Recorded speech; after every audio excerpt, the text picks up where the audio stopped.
Jacked Up Review Show. It's a Jacked Up Review Show. Jacked Up Review Show. It's a Jacked Up Review Show.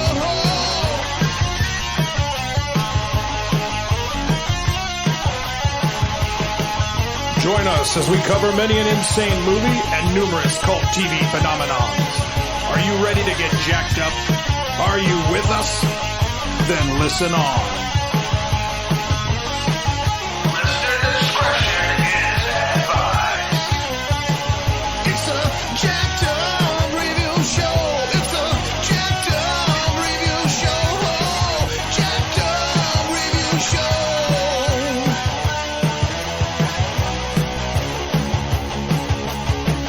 It's a Jacked Up Review Show. It's a Jacked Up Review Show. Jacked Up Review Show.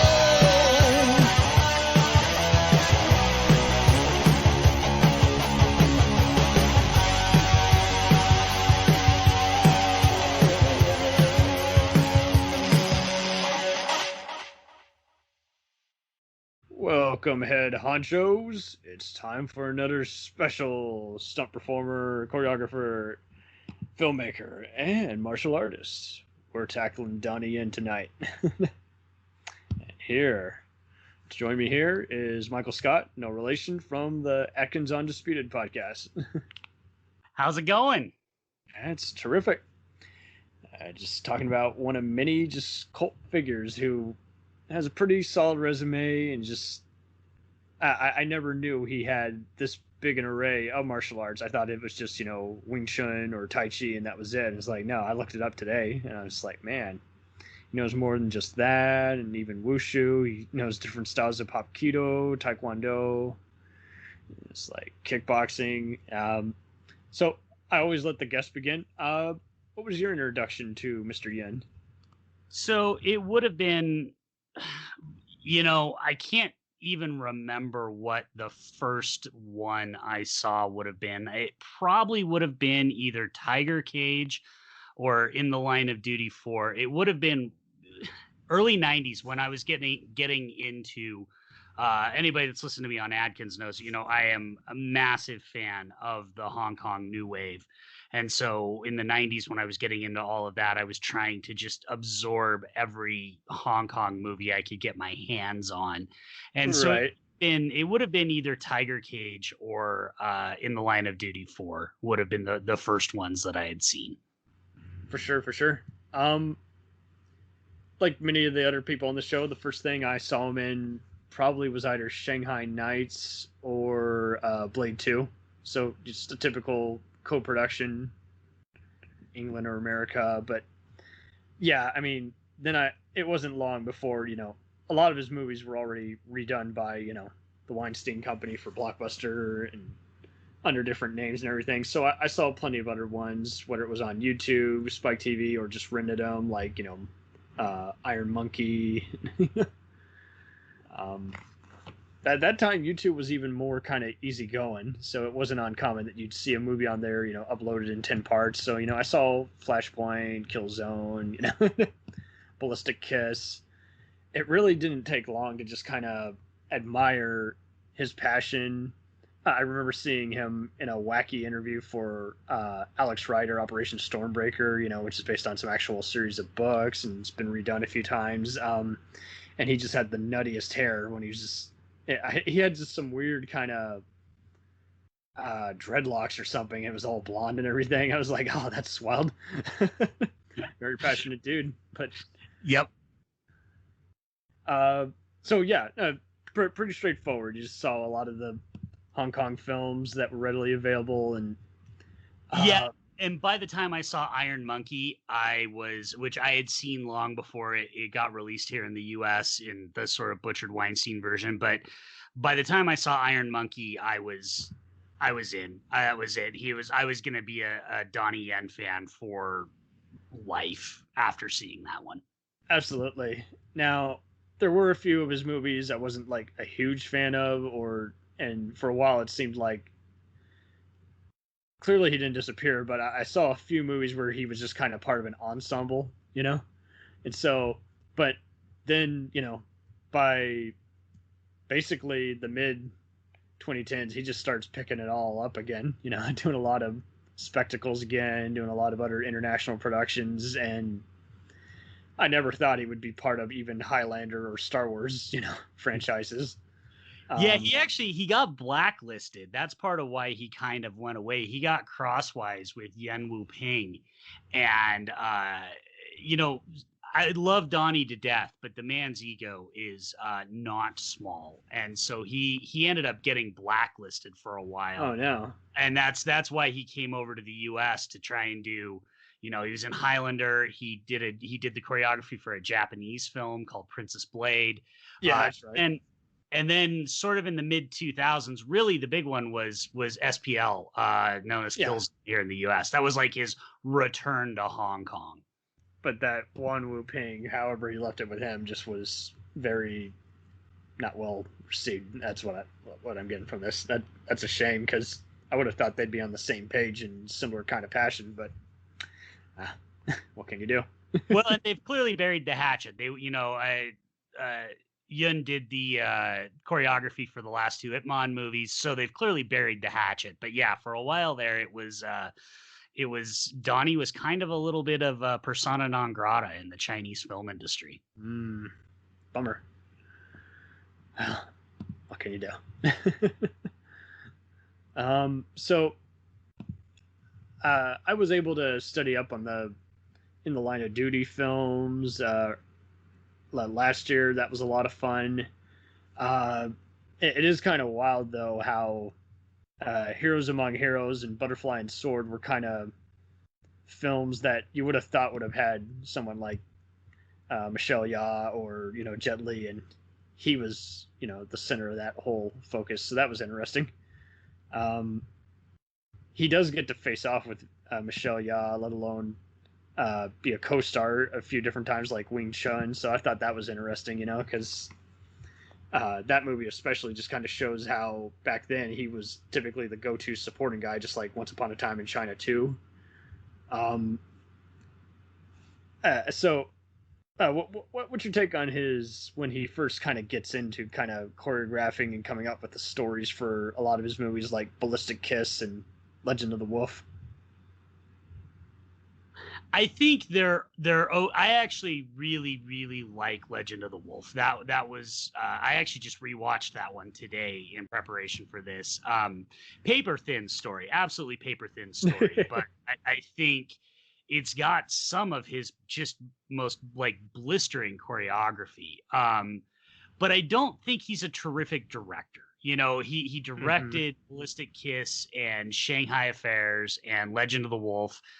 And he kind of he's very much in love with sort of undercranking the camera and a lot of motion blur.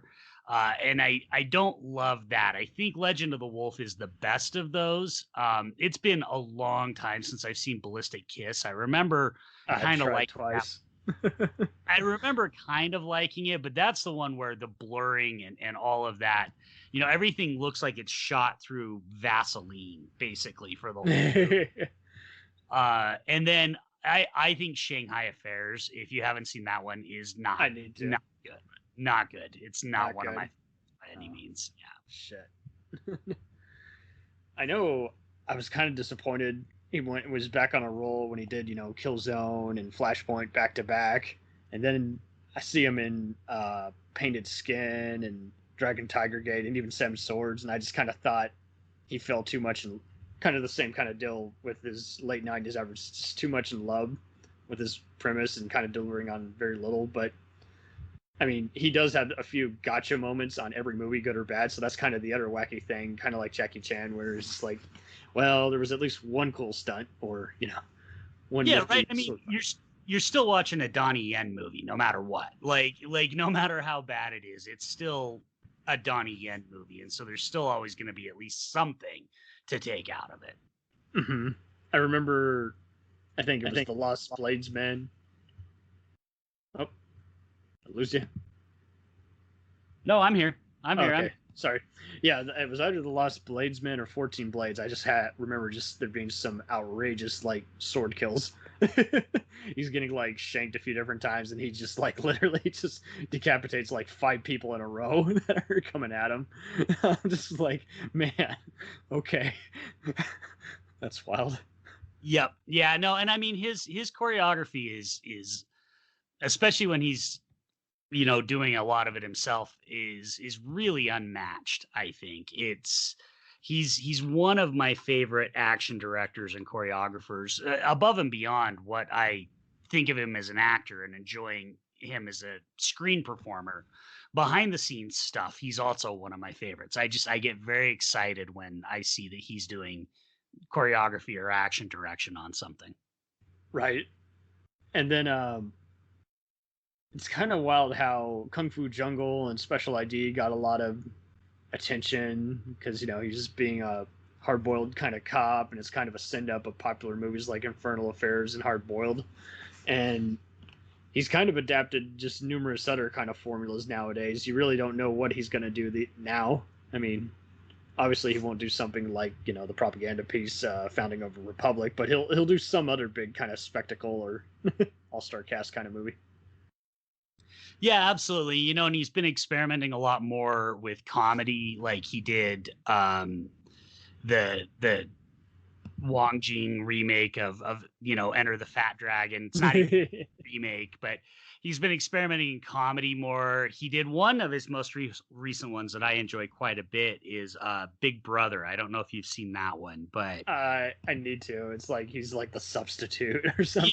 Yeah, and it's definitely much more of sort of like a family friendly kind of movie. He still has a couple really terrific fight scenes, but it's him kind of branching out a little bit and trying to do. I mean, the man is, he is not a young man anymore. No. So he kind of has to, as good a shape as he is still in, and as physically capable as he still is. He's 57 years old. Like, he's not going to be able to keep doing the same stuff forever. Right. Yeah, no, that's a good point, because I mean, he doesn't look still in any of his recent stuff, but at the same time, he is kind of watching it. He's like, nope, not going to do any crazy, stunts that put my back out. Not going to do it. Didn't he become like a dad like recently? I think that would explain his new takes on different formulas. Yeah, I think so. And yeah, it is just a lot of that and honestly, the Chinese market just isn't focused on those hard-hitting action movies anymore the way it was in the 90s. No. China wants big CGI spectacles. They want Hollywood type product now. And so that's really what he's doing a lot more of is things like Iceman, which is a terrible movie, but that is the type of the Monkey King and all those other ones. Yeah, like, and even something like the Crouching Tiger, Hidden Dragon sequel. It's big, glossy, big budgeted movie where he gets to do still good choreography, but the stuff that he can basically do in his sleep at this point, right? He does not put himself out there too far to try and do the fight scenes that they're asking him to do in these movies. Mm-hmm. I remember him being rumored even for Expendables, one of the sequels, just because they were filming around China one time, but didn't happen, unfortunately. I think, like you say, he is kind of he's over time learned how to market his brand as kind of like the next Bruce Lee. And aside from being technical behind the camera as well as with the different arts, I think he just always kind of had this very amusing shit-eating grin that just kind of complimented us. It's like, yeah, you're here for a fun time, and this is my idea of a fun time, so strap right in, And yeah, absolutely. I mean, I think that's where I kind of think that's most on display recently is actually in Rogue One, because he's having so much fun being in that movie. He's just like, I'm in a Star Wars movie and millions of people who've never seen me before are going to get to see me. And so I'm going to just be Donnie Yen and do a couple of cool Donnie Yen things, and it's fun, and it's awesome. Like those of us that were fans were just like, I remember some people are like, oh, what a waste of Donnie Yen. And I'm like, you got Donnie Yen in a Star Wars movie, man. Like, take what you can get. Take the win here with this one. Right.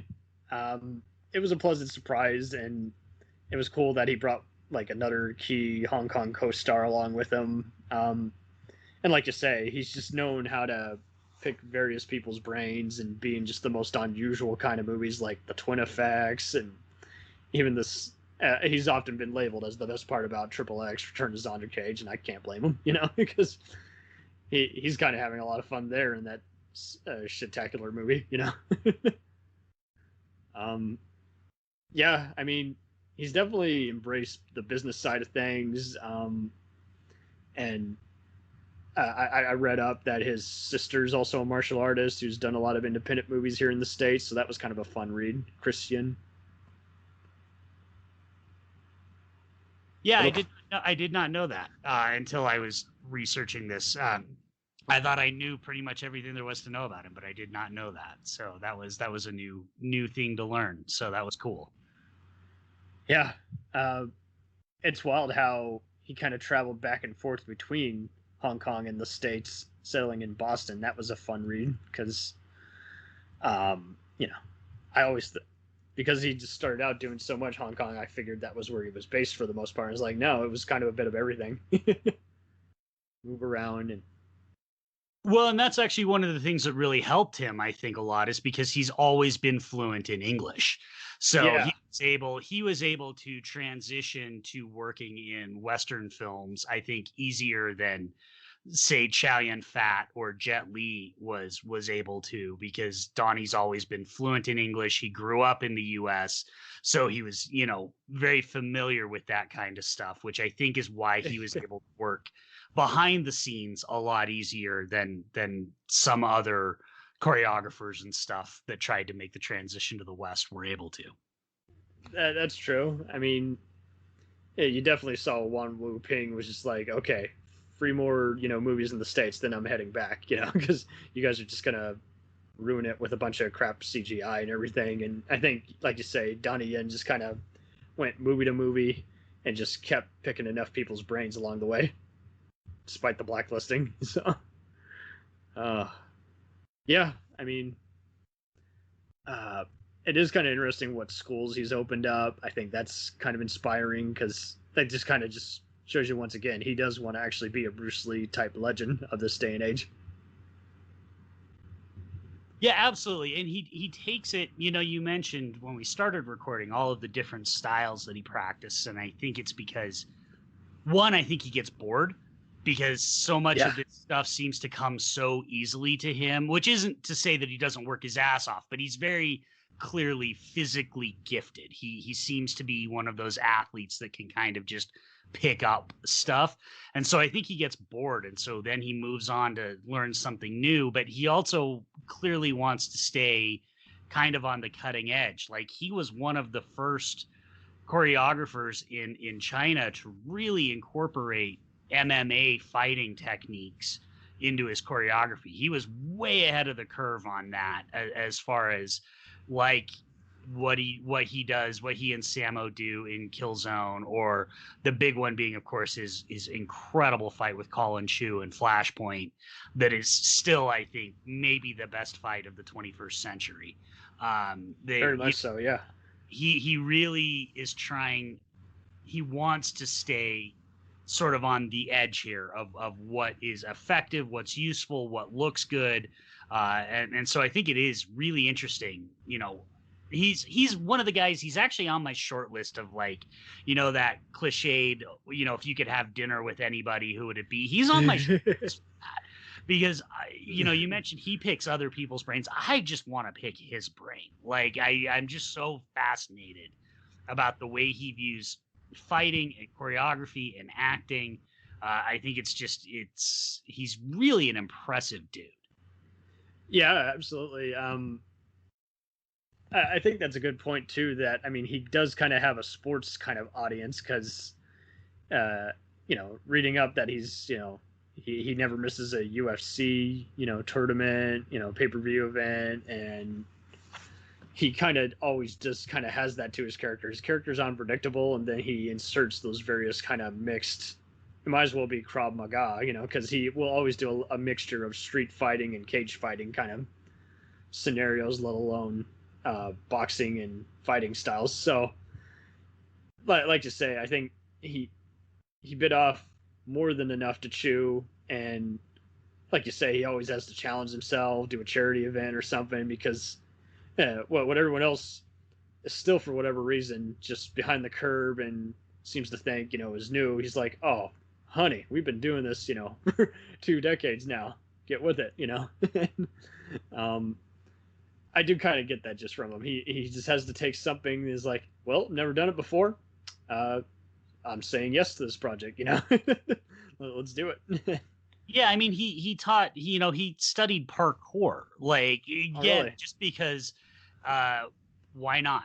It's something I've done before, and you can see in his choreography when he started studying it, because he incorporates it into all of his fight scenes, like some of the fight scenes in Dragon Tiger Gate, and even some of the stuff he does in Flashpoint. He's definitely incorporating parkour style moves in some of those, and so it's just he's got a voracious appetite for learning martial arts. There's just no question about it. For sure. It's kind of wild how he's often on various short lists to be on certain international productions now. He's just still that key to so many just producers. He's on their call list. Did you read how if they were to do a video game version of Sleeping Dogs, he would have played the main character Wei Shin? Yeah, and there's actually rumors that is still in development, and rumors are that it's going to be directed by Timo Tjahjanto from The Night Comes for Us. So it's still out there. Don't know whether it's actually going to happen or not. You never know. But last I sort of heard, that was held up by COVID stuff, but that it's still probably going to go forward. Well, best wishes on that one. Cause... Yeah, absolutely. I mean, Sleeping Dogs is so perfect to just transition into a movie anyway, because I mean, Sleeping Dogs already kind of fills. I don't know if you ever played that game, but I always wanted to, but all I knew is it started out as like a spin-off of the true crime LA and New York games, and then again just kind of a fun throwback to all the various Hong Kong undercover narcs. And it's pretty much what it is. I mean, it's already basically a movie, so it doesn't seem to me like it would be that hard to translate it. Although, given the track record for video game movies, I guess I shouldn't assume that. But yeah. Well, in all fairness, I mean, like you say, is just sometimes the coolest idea, only works in the form of a game versus, you release it in a movie. It's just not. It's inseparable from all the other '80s homages. So I mean, like you say, I think only time will tell with this one, if they're on their game and do a fun international production, or if it's just a generic, shoot 'em up, beat 'em up. But I can hope that it's at least just worth a rental. I think it's interesting how, more or less, he just kind of, he wears so many suits, literally. Like, you've seen like pictures of him attending like Chinese award shows and everything. He never really even got put into just on the action guys. Like, he had plenty of comedic and even romantic lead roles in what was otherwise, a crime movie or an action movie. So I think that might have opened up the door too. Just like, okay, we got this handsome guy and he can fight, but we also, know that he also wants to legit act on a few of these productions. So I'm not surprised by how many movies he's credited as just doing a cameo for. He's to that point. Well, and that's actually a thing that was fairly common in the Hong Kong film industry, is all these people they'd do favors, they'd cameo in movies for their friends, or it's like, I'll star in your movie if you, show up for 5 minutes in mine and stuff like that. But that only works if you have a certain amount of clout and popularity, because nobody's going to care if, but Donnie Yen cameoing in a movie, that's a big deal. That's something that people want to see. So absolutely. What's your take on Hero? How that was kind of a reunion for him and Jet Li? So Hero is, it is for me. It and Iron Monkey are, they go back and forth depending on which one I've watched most recently as my favorite sports movies of all time. I absolutely love Hero. I think Hero is a masterpiece of filmmaking. And yeah, seeing Donnie and him and Jet Li getting to reteam after years after Once Upon a Time in China 2. When I first saw that movie, I was giddy. I absolutely love that movie. I love that fight scene. I think that's the best fight scene in the movie. I love the way Zhang Yimou shoots it to where we get the whole part of it where they're fighting in their minds, and then we see the actual fight. I think it's terrific. I love Hero. I love that fight scene. Yeah, I mean, it's also kind of people also forget, it's not just a dynasty period movie. It's also basically a revenge movie. Yeah, just absolutely. The story to the emperor, and he's already, fixed a few things. He's like, I know I'm not coming out here alive. I gave that up years ago while planning my revenge. Yeah, absolutely. And, and it's you combine that with like the Rashomon style storytelling, and then the way that every time the story gets told, Zhang uses a different color palette, which I think is just, it seems so obvious, but it's also so brilliant in its execution that depending on how the story's getting told, it's either red or blue or green. We just get all these different color palettes being used. It's a movie that I'm desperately hoping we get a 4K remaster of here soon, because there's never been a really terrific looking version of it, and so I'd really love to see that. I would hope so, because some of these Blu-rays are very questionable at best. It's like, did they just go into Final Cut and just fix up a few things? What did they do? It's just not the same unless you just actually go through and reconstruct the elements. And unfortunately, I mean, I could look it up, but I'm sure even if you got a Blu-ray of it, it probably isn't the uncut version. It might be a crappy dub version. It's like, no. Give us the uncut version. It's just always better. The US Blu-ray it's uncut, but it's got the edits, and it looks pretty good. It is subtitled. It's got the Mandarin audio track, but it does have the edits to the subtitles that the Weinsteins made when they released it in the US. Mm-hmm. So it's still not considered a true version of Hero. So it's like Drunken Master 2, where it's like, okay, it's from the old American release. It's not the drive-in theater release. Yeah, exactly. Damn. Oh, and regarding Drunken Master, I saw that there was like an uncut version in like South Korean, but it didn't come with Mandarin or even English subtitles. So it's just like, expect some fan edits out there. Yep, absolutely.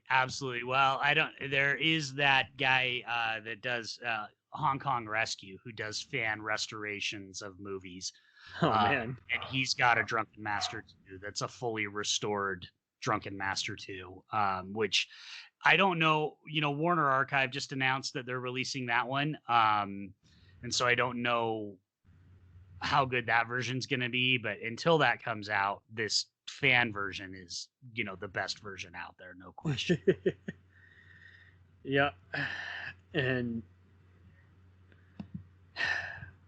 like you say, it wouldn't take much to just even start up a crowdfunder.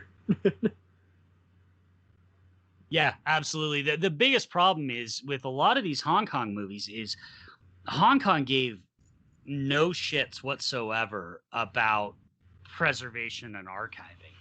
So for a lot of these movies, the original like elements just aren't even there. They don't exist anymore. Hear that, guys? It's not just human rights and animal rights. And so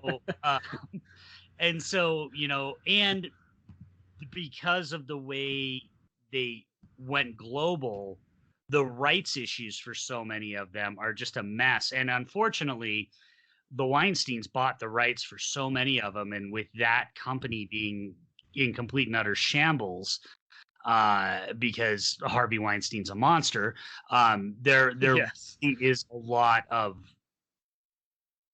a lack of clarity on who even owns some of these movies. It's a big mess, and it really does need a company like Hong Kong needs its own like vinegar syndrome, right? Like a company that's just dedicated. Shout factory. Yeah, the way they do, and they will go and they will track down the rights and they will track down the best elements. And but that's just not there. There just isn't They a will company. give their right hand and 5 million. Yeah, exactly. I know Weinstein is now purchased by some Dallas company, like Lightning Entertainment or something like that. No relation to the Canon, VHS market, but like to say, I mean, that could be sloppy too, because that was just randomly bought by a random billionaire, and people are funny with money. They want to do this or that, but even though they got all the money in the world, they might not want to do all that restoration and other bullshit. It's just like, for real? You have all the money in the world. I thought you were a film buff. Why'd you buy it then? Oh, because people suck. Yeah, exactly. They buy it because they want to be able to say they bought it because they can. Right.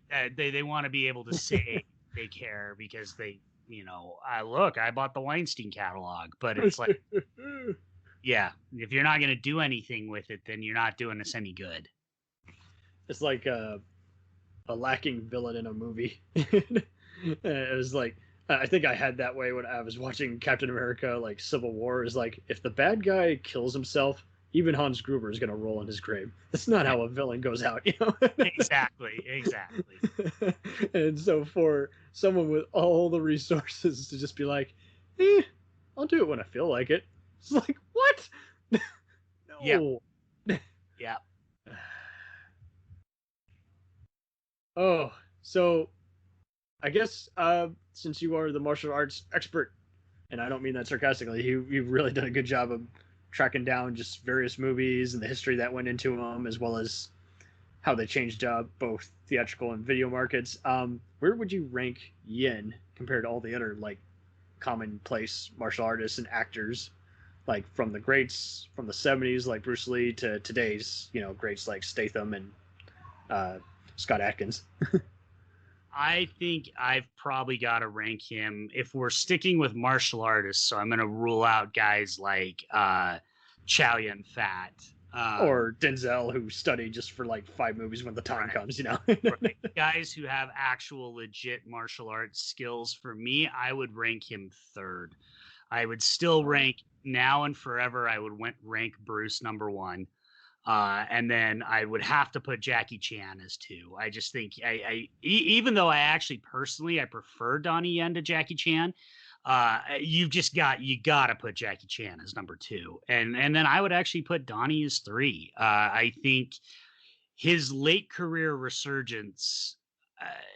If you'd asked me 10 years ago, I probably would have put Jet Li as 3 and Donnie as 4, but I think Donnie's late career resurgence has put him ahead, primarily because of Ip Man and that series and what that series has done for action movies and martial arts movies and stuff like that.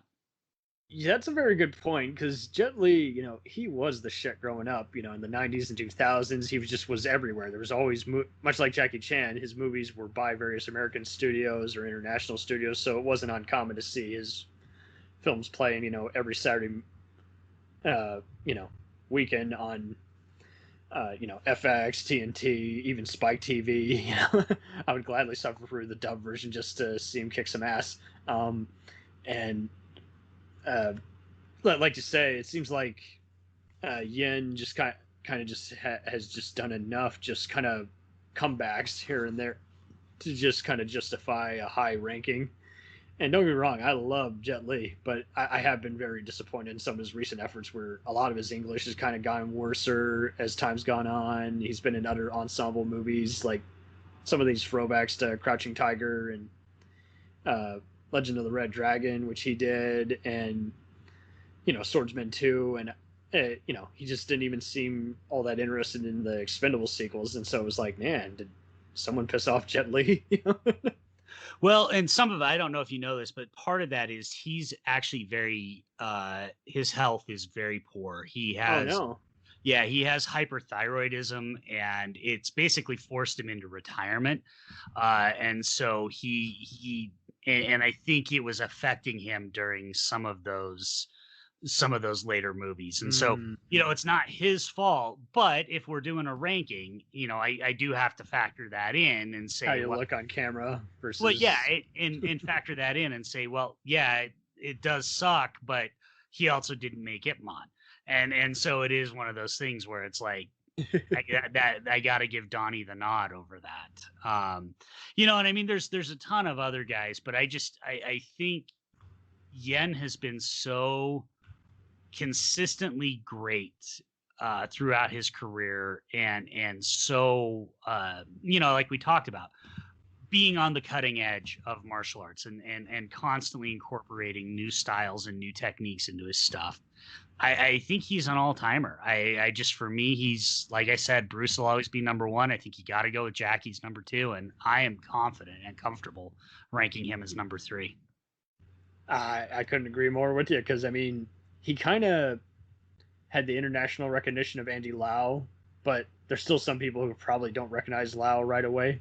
But it's interesting how he's kind of had a similar kind of career, where it's like, I'm going to be in a dynasty epic. Now I'm going to be in a, action comedy. Now I'm going to be in a cop movie. Now I'm going to be in a serious, art house kind of movie with some brief shooting and, murders. And then I'm going to do this other movie, which I've been wanting to direct for a while, that, is the throwback movie, Yeah, like you say, I mean, he kind of is kind of like Fred Williamson, where he did some experimenting and then he just said, no, I just want to focus on my brand and being in front of the camera and giving 100%. I love what I do.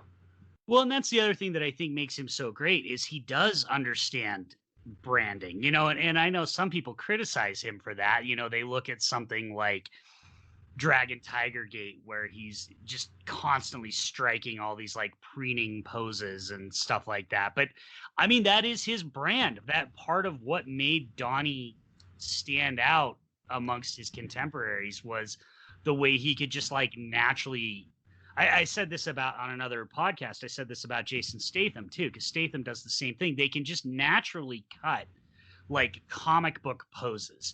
They right. just they'll and it's so natural to them, and it makes them so stand out from their contemporaries. And so I love that Donnie steers into his brand as far as that goes, and that he understands when you go to a Donnie Yen movie, especially a true Donnie Yen movie, something like Kung Fu Jungle or Special, you're going to see Donnie Yen, and he's going to give you Donnie Yen. He's going to give you cool poses and cool moves and cool fight scenes and ridiculously awesome facial expressions and stuff like. And I love him for that. I love that he knows what his brand is and what his market is, and he steers into it. That's very well presented, because I mean, to keep staying relevant in some way or another, as opposed to, I'm just going to make an appearance here and there after kind of going unnoticed for 10 years. It's like he just knew how to pick them in some way. And like you say, he does play to the camera, but that's also kind of part of why we like him, let alone what he likes to do. So that's his signature at this point. And I mean, all the martial artists, even if you don't have the biggest head, you kind of deserve bragging points in some way or of another, just to show, hey, I can do it, Yeah, absolutely. Well, that's one of the things too. Now, he's got, when he shows up in things like Triple X or Rogue One, he's got enough clout now. Like his big fight scene in Rogue One, that was all done by his action team. Like he Perfect. brought in his own action team to do that scene because he knows best. Jackie Chan does the same thing, right? Like no matter what movie Jackie Chan's in, whether it's a Western one or a Chinese one, it's all the Jackie Chan stunt team He doing has to design it. Yeah. his stuff because they've all worked together for so long. They know best. Donnie knows what makes Donnie look good. And so he's going to bring his own team to do that. And I think that's why, as opposed to say going back to like Highlander Endgame, where even though he's the action designer, he didn't have the clout to really bring his own team and stuff with him at that point. That doesn't really look very much like Donnie Yen, except for one fight scene in that movie. His big fight in Rogue One is unassailingly a Donnie Yen fight. Like it just absolutely 100% looks like a Donnie Yen fight. Yeah, and, even with Blade 2, I mean, he has some cool fights in that, but they're a long way from like classic Donnie Yen, even with the swordplay. So, and I do recall reading that was the one where he just kind of gave the finger to the States for a while and said, okay, I'll work on a production, but it better not be an American co-production, Yeah, Blade 2 was a dumpster fire because he and Wesley Snipes and the other fight choreographer, I can't remember, it wasn't Jeff Amata. I don't remember. I think it was Chuck Jeffries, I think. And they got crosswise and kept butting heads with one another. But I'll say absolutely, I think the best fights in Blade 2 are Donnie's. Not the ones that he stars in, but the ones that he choreographed, I think are the best fights in Blade 2. So he still managed to show off in that movie. Yeah, because you barely see him fight. He like shotguns a few people and that's it, Yeah, but he choreographed the fight between Blade and Nomak in the church halfway through the movie, and that's a great fight. That is such a great fight. Right. He's and like you say, it's like one of the few movies where they were first experimenting with CGI characters, and it's still not 100%, but the fight was so good you kind of just slightly forgive it, and it's like, well, I'm loving the movie so far still, It's a sequel to another liked martial arts comic book movie, and I'm hoping they even transfer some of that over to Mahershala Ali's take on the character. Yeah, I think people are going to be really disappointed if the new Blade doesn't have just kick-ass fights, because I mean that is kind of a foundational thing for Blade, and I'll be interested on that one because I'm going to be really interested to see what Shang-Chi looks like, because hand-to-hand combat in Marvel movies has not been their strong suit. But if they can pull off Shang-Chi, I'll feel a lot better about how Blade will play out.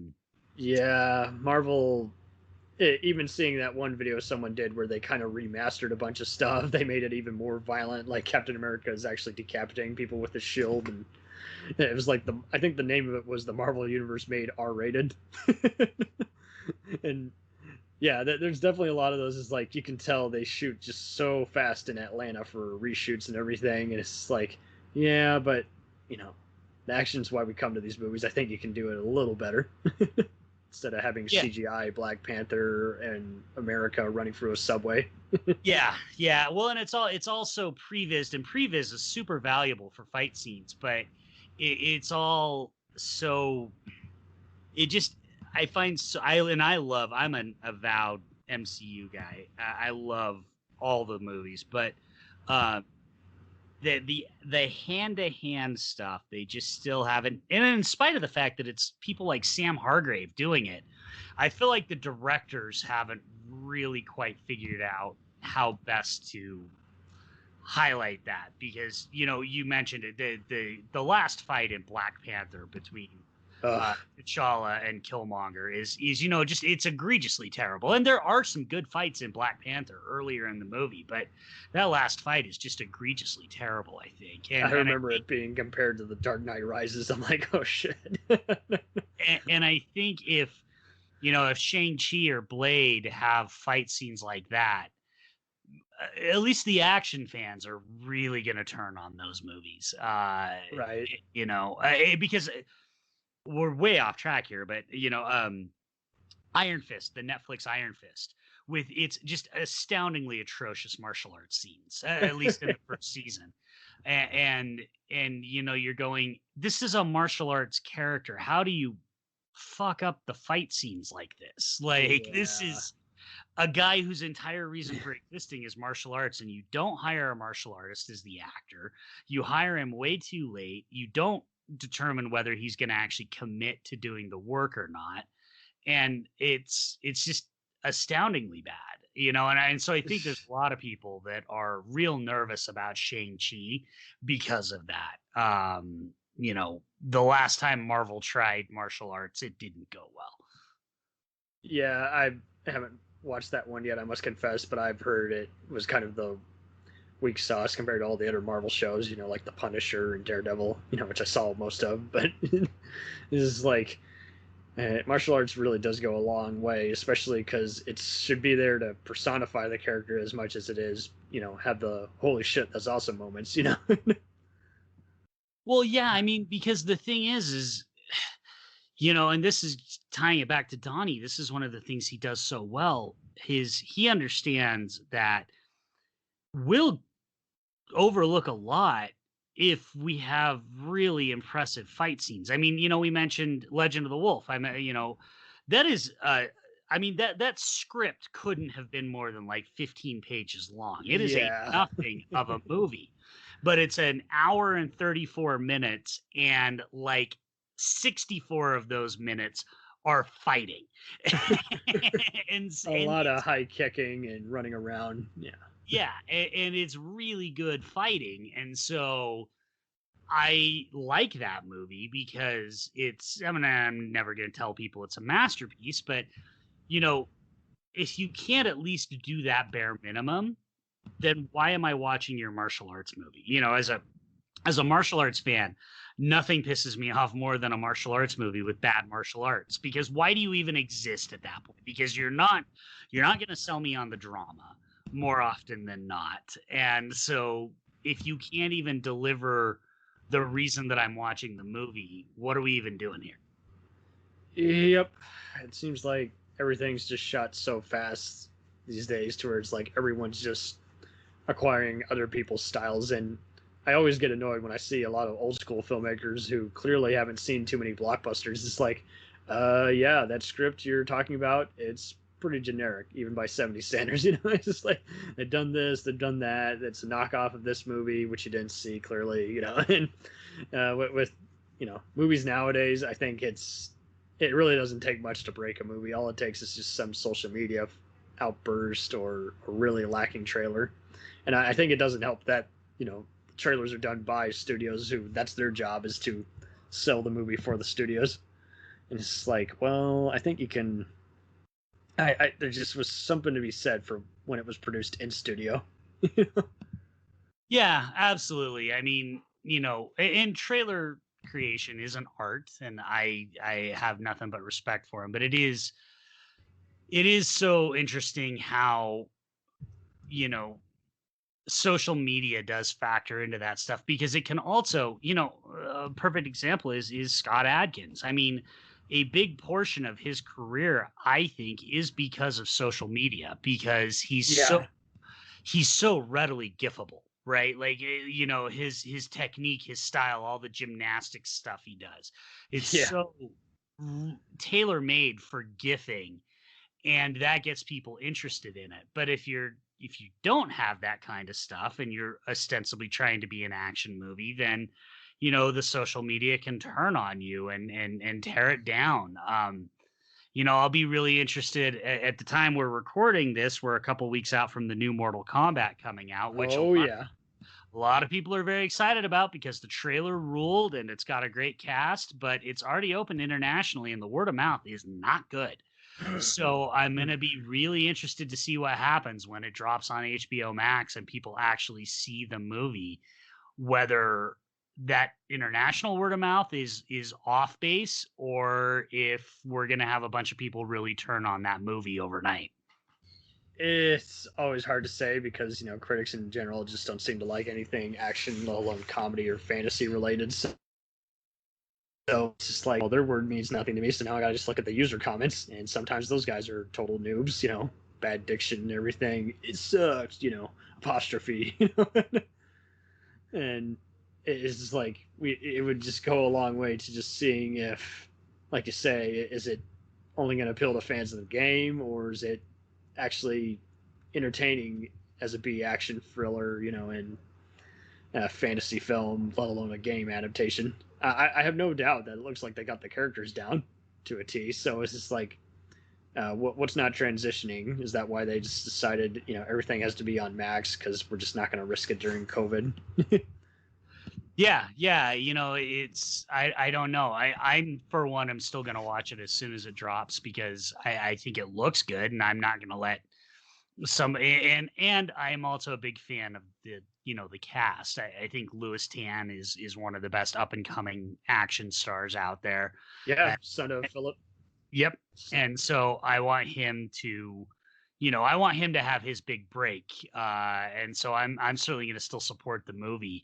But I'll just be curious to see what the response to it is going to be.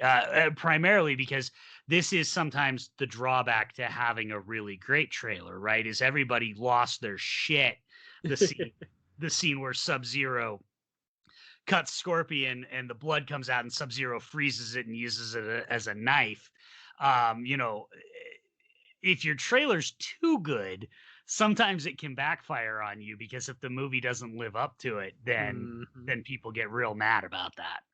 Yeah, I doubt anything in the trailer isn't going to actually be in the actual movie, like was kind of a thing for a while. But like you say, I mean, that's definitely like social media. Not any powers that be could have predicted that, well, you might have the negative reaction because now you made people expect way too much, even though you kind of gave them everything that they were looking for. It's just like, it makes you wonder if just much like any kind of editing decisions, are there just that many people who just aren't getting a second opinion? They're afraid of the second opinion because they're just so distracted by trying to get it done instead of, well, let's get it done but actually get approval. Yeah, I don't know. This is why people often criticize me on social media for being way too kind to movies and always trying to defend bad movies. And I'm just always of the opinion that, like, man, making movies is hard. Like, if you can even make a movie and get it released, that's such a friggin' accomplishment in and of itself. Right. That, especially in this day and age when, you've mentioned that people are shooting stuff so fast. And one of the things I always talk about with Scott is the budgets that they're working with and the shooting timetables that they're working with are ridiculous. If you either have $200 million or you have $2 million, it seems like there isn't a middle anymore where you could make like a $60 million movie, really. And so it's like when I look at these low budget movies, especially, and they come out and yeah, some of them are just reprehensibly bad. But for the most part, I still always try and at least single out something good in it because it's like making movies, it sucks. It's hard to do. I've got You got to make everyone happy. Yeah, and I've got too many friends in the film industry that just work too hard for me to just then like go on Twitter and just shit on somebody's movie. Most of the time, if I don't like a movie, I keep my mouth shut. I'm not a critic. I'm not paid to review movies. I don't need to voice my opinion if I don't like a movie. For the most part, if I don't like it, I download it and forget it. Not download it as a pirate, but download it out of my brain and forget it. And copy over. Yeah, and just don't talk about it for the most part. It's not a bad formula, especially since everyone seems to not have much of a thick skin these days. I remember when Crazy Rich Asians came out. There's a movie is like, first off, fuck you guys for not knowing who Michelle Yeoh was and then nominating her. She's done so much great work. And then second off, why was everyone claiming, oh, this is racist, this half Korean guy is playing a Chinese character, even though I'm Korean and I auditioned for it too. It was just did you ever see any of that headline? Yeah, I saw some of them. You know, I There's just think, so many people who applied for it anyway. It's just like, so what's the problem? Aren't you a hypocrite because you applied for it? yeah, you know, and it's always, I mean, that's always a bit of a minefield, you know, for that stuff, because representation is so important. But yeah, it's, I don't know. I tend to stay out of most of those conversations. I'd rather just tweet. You know, first of all, I'm a, you know, middle class cishet white guy from Utah. Nobody really needs my opinion on that stuff. So for the most part, I stay out of them and just, you know, tweet Scott Adkins gifs. That's really where I find my Twitter is much happier if I just do that. For sure. I've actually been very amused by the amount how there's a Twitter page dedicated to doing Michael Wong gift files. Wong gifts, man. I love that guy. He is he's one of my good Twitter buddies. He's amazing. You know, and I love that it's very similar to kind of what I did, you know, kind of what I've done with Scott Adkins, which is he legitimately loves Michael Wong. Like there's not an ounce of irony in his body.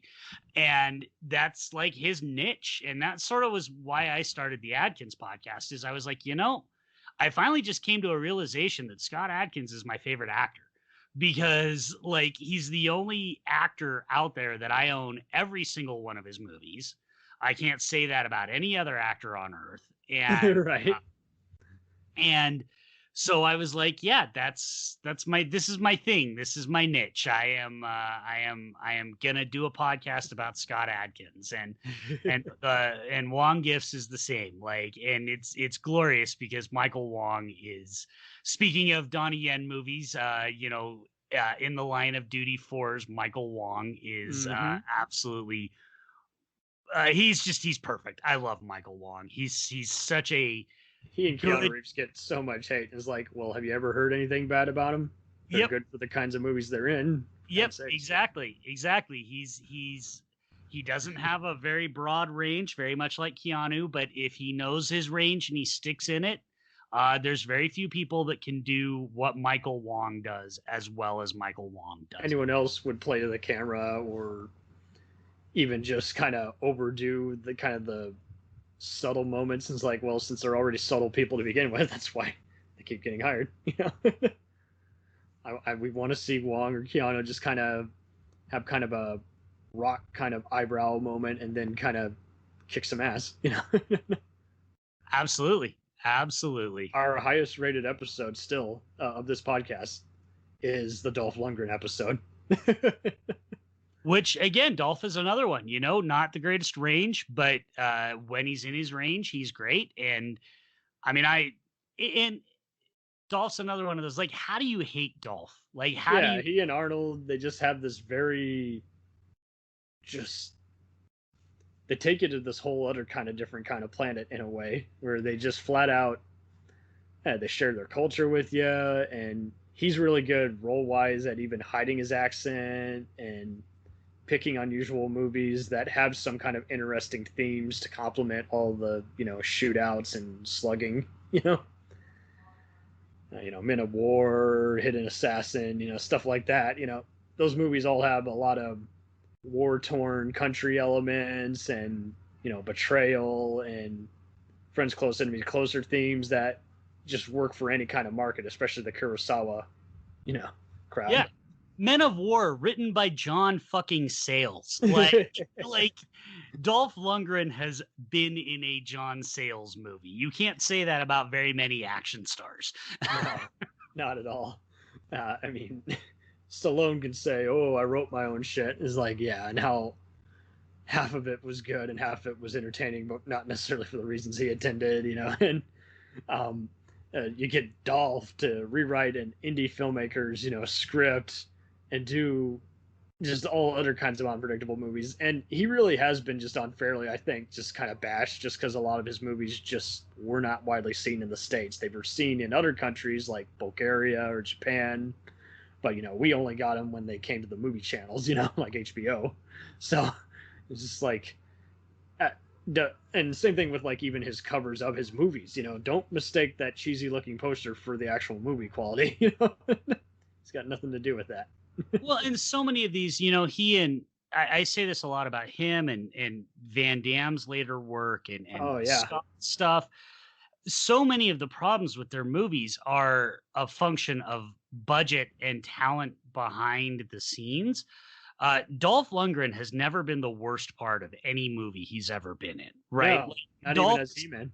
yeah, he's never been the problem with any movie that he's starred in. Van Damme has never, Street Fighter notwithstanding, Van Damme has never been the problem in any movie that he's starred in.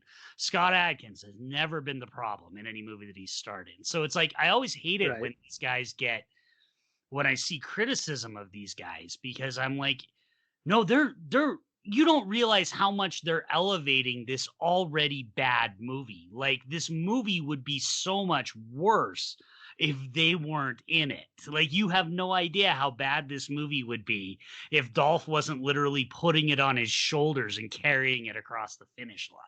Mm-hmm. Yeah. And Atkins especially, probably some of his more seen movies might be Expendables 3 or Doctor Strange, but he's not in those movies most of the time. He's just a supporting henchman. And so, like you say, it is kind of disappointing to see these people who we know can do so much more, and their best known roles are very underutilized. Yeah, absolutely. That's why I was actually so giddy to see Dolph Lundgren show up in Aquaman. I was because he actually has a role for the most part. It was a fun role for that. It's not huge, but it's fun, and it's Dolph. Like, it's just so exciting. And I'm in the same room as freaking William Dafoe. yep. And it's just, so that was, I was really happy. I'm eagerly awaiting the, when the MCU or the DCEU figures out that they should cast Van Damme in a similar role like that in one of the movies, because that would be just awesome.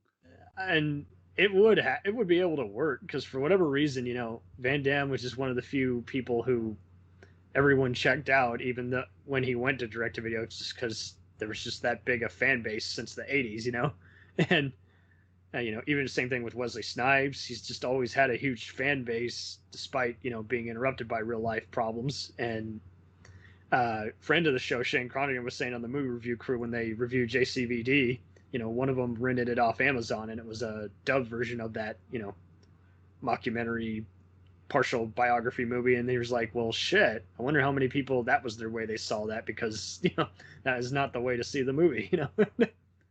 No, oh boy, I can't imagine watching that movie dubbed. Oh, that would, because I love JCVD. I think it's just an absolute classic. But I can't imagine watching it dubbed. That's, you need to hear that in the actual Belgian. Yeah, maybe he could do a buddy cop movie with Jean Reno. Maybe that would work. That would actually be awesome. Belgian cops. Watch the shit out of that. That would be great. Because he's kind of another one. When we were even discussing him, how he just has kind of a international appeal. He's been in so many movies for so many countries that everyone knows him from something, So, oh yeah. Here's hoping the best for Yen's future collaborations, as well as some of these other martial artists we discussed. So. Well, hell, would we put Dolph somewhere in there in the top 10? Or Van Damme? I would certainly put Van Damme in. I don't know that I would put Dolph in. Dolph has legit martial arts skills. But he kind of did it slow after the fact. Well, and his movies aren't entirely, other than like Showdown in Little Tokyo, very few of his movies are dependent on martial arts. So That's I would put him more in sort of the Schwarzenegger, Stallone, not Jason Statham, but Schwarzenegger, Stallone, Bruce Willis kind of action category, more than the martial arts guys. Van Damme I would certainly put in the top 10. Okay, because perfect. again, his Van Damme's style was so, I'm an old, so I remember when Bloodsport came out, and his style was so unique. It was again something that we'd never nobody had ever really seen Savat in No, not at all. 1989, and so it was so just mind blowing to see this guy who can do the splits and these just massive open leg roundhouse kicks that are utterly worthless in real combat because you're leaving yourself wide open, but goddamn, they're cinematic, right? Like they Right. look beautiful on film. Creative interests, lie in that. So yeah, to suspend belief in those angles, and like you say, I mean, it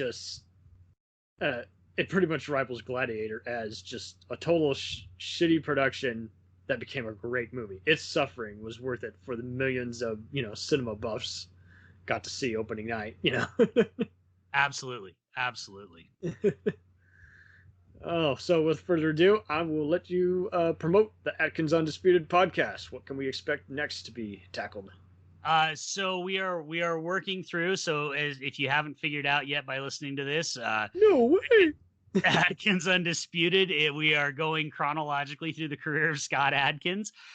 So at this point, at the time we're recording, we are up to Re-Kill. I did just record with mutual friend of the show, Rob Antiquero. We just recorded Ninja 2.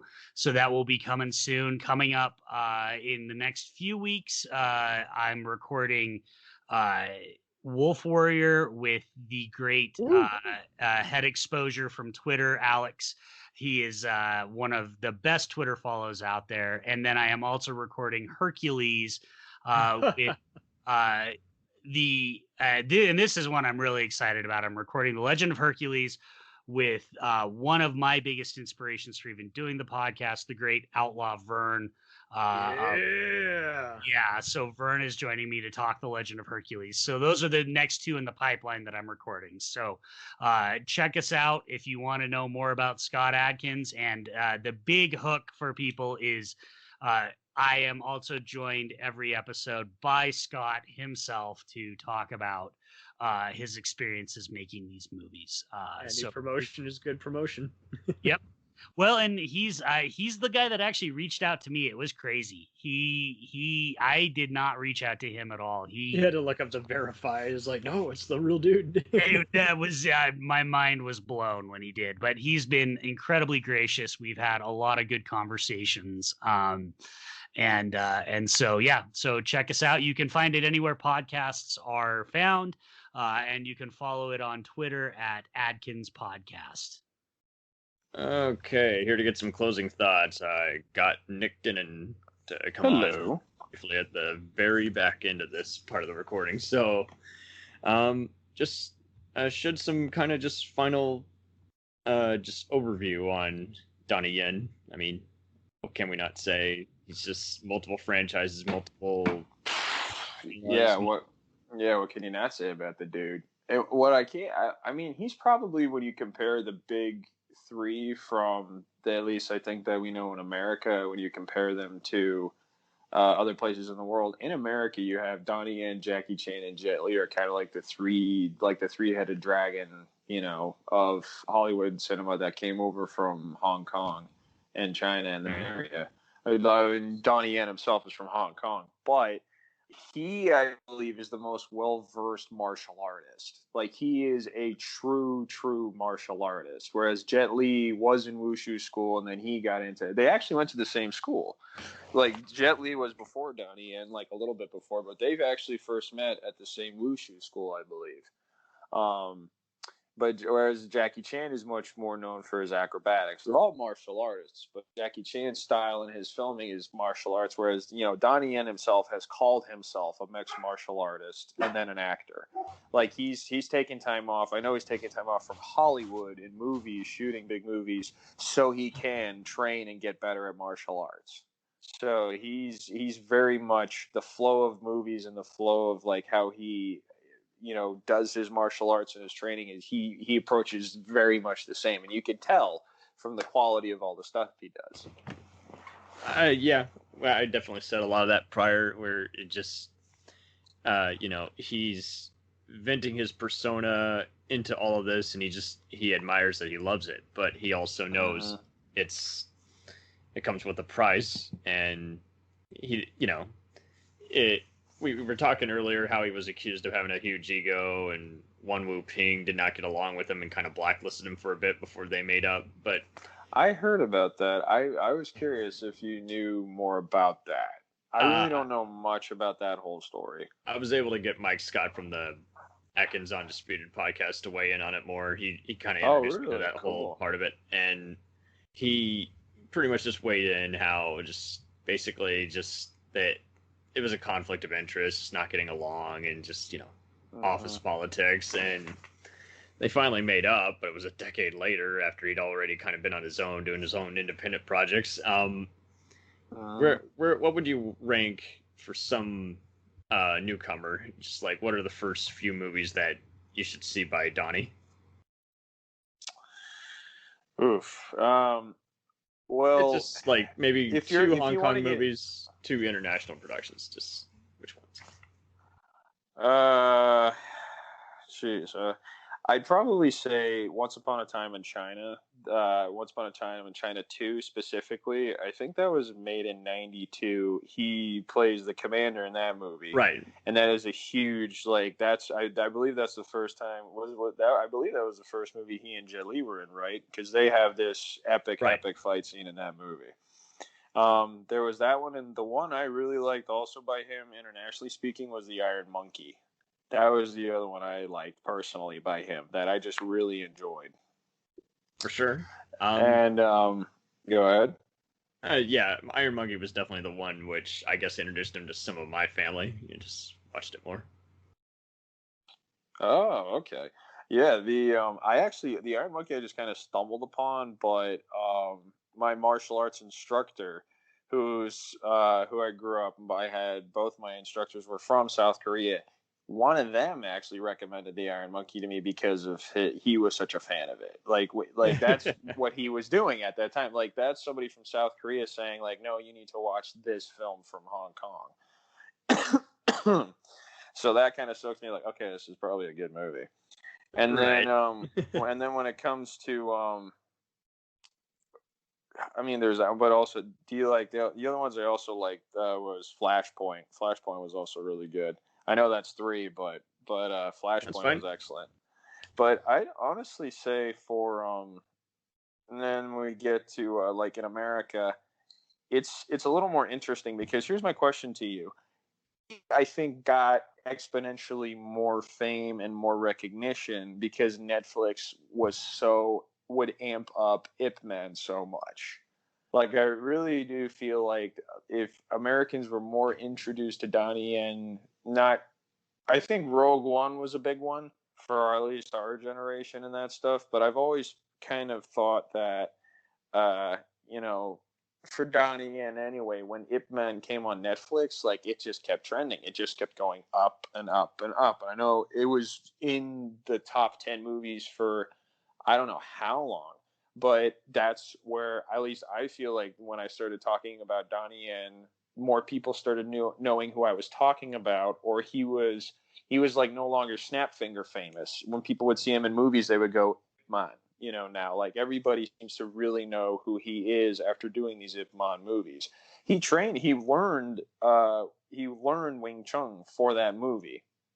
Like, that whole thing, like, he stopped making movies for a little bit to go film Ip Man because he learned that new martial arts. Like, he added that martial arts to his arsenal in a sense. And that one, like, was, I think, universally, Ip Man's the most recognized movies from him. Which is why it's kind of like, well, an American movie, you can say Shanghai Nights he appeared in, of course, Rogue One he showed up in. But there's just, man, he's been in so many movies too, especially recently. In the early 2000s was when he really exploded. But, and the most recent movie I know he was in, Mulan, the remake that they did. Like, the most recent movie most of a younger generation would recognize him in was Mulan. But as I said, to me, I felt like his fame really grew into an international scale from like, oh yeah, him, to like, oh, it's Donnie Yen, was through the Ip Man movies, I feel. Okay. Yeah, I mean, it's definitely kind of talked about by many, martial arts fans, and fans of just kind of throwback kind of cinema. Mm-hmm.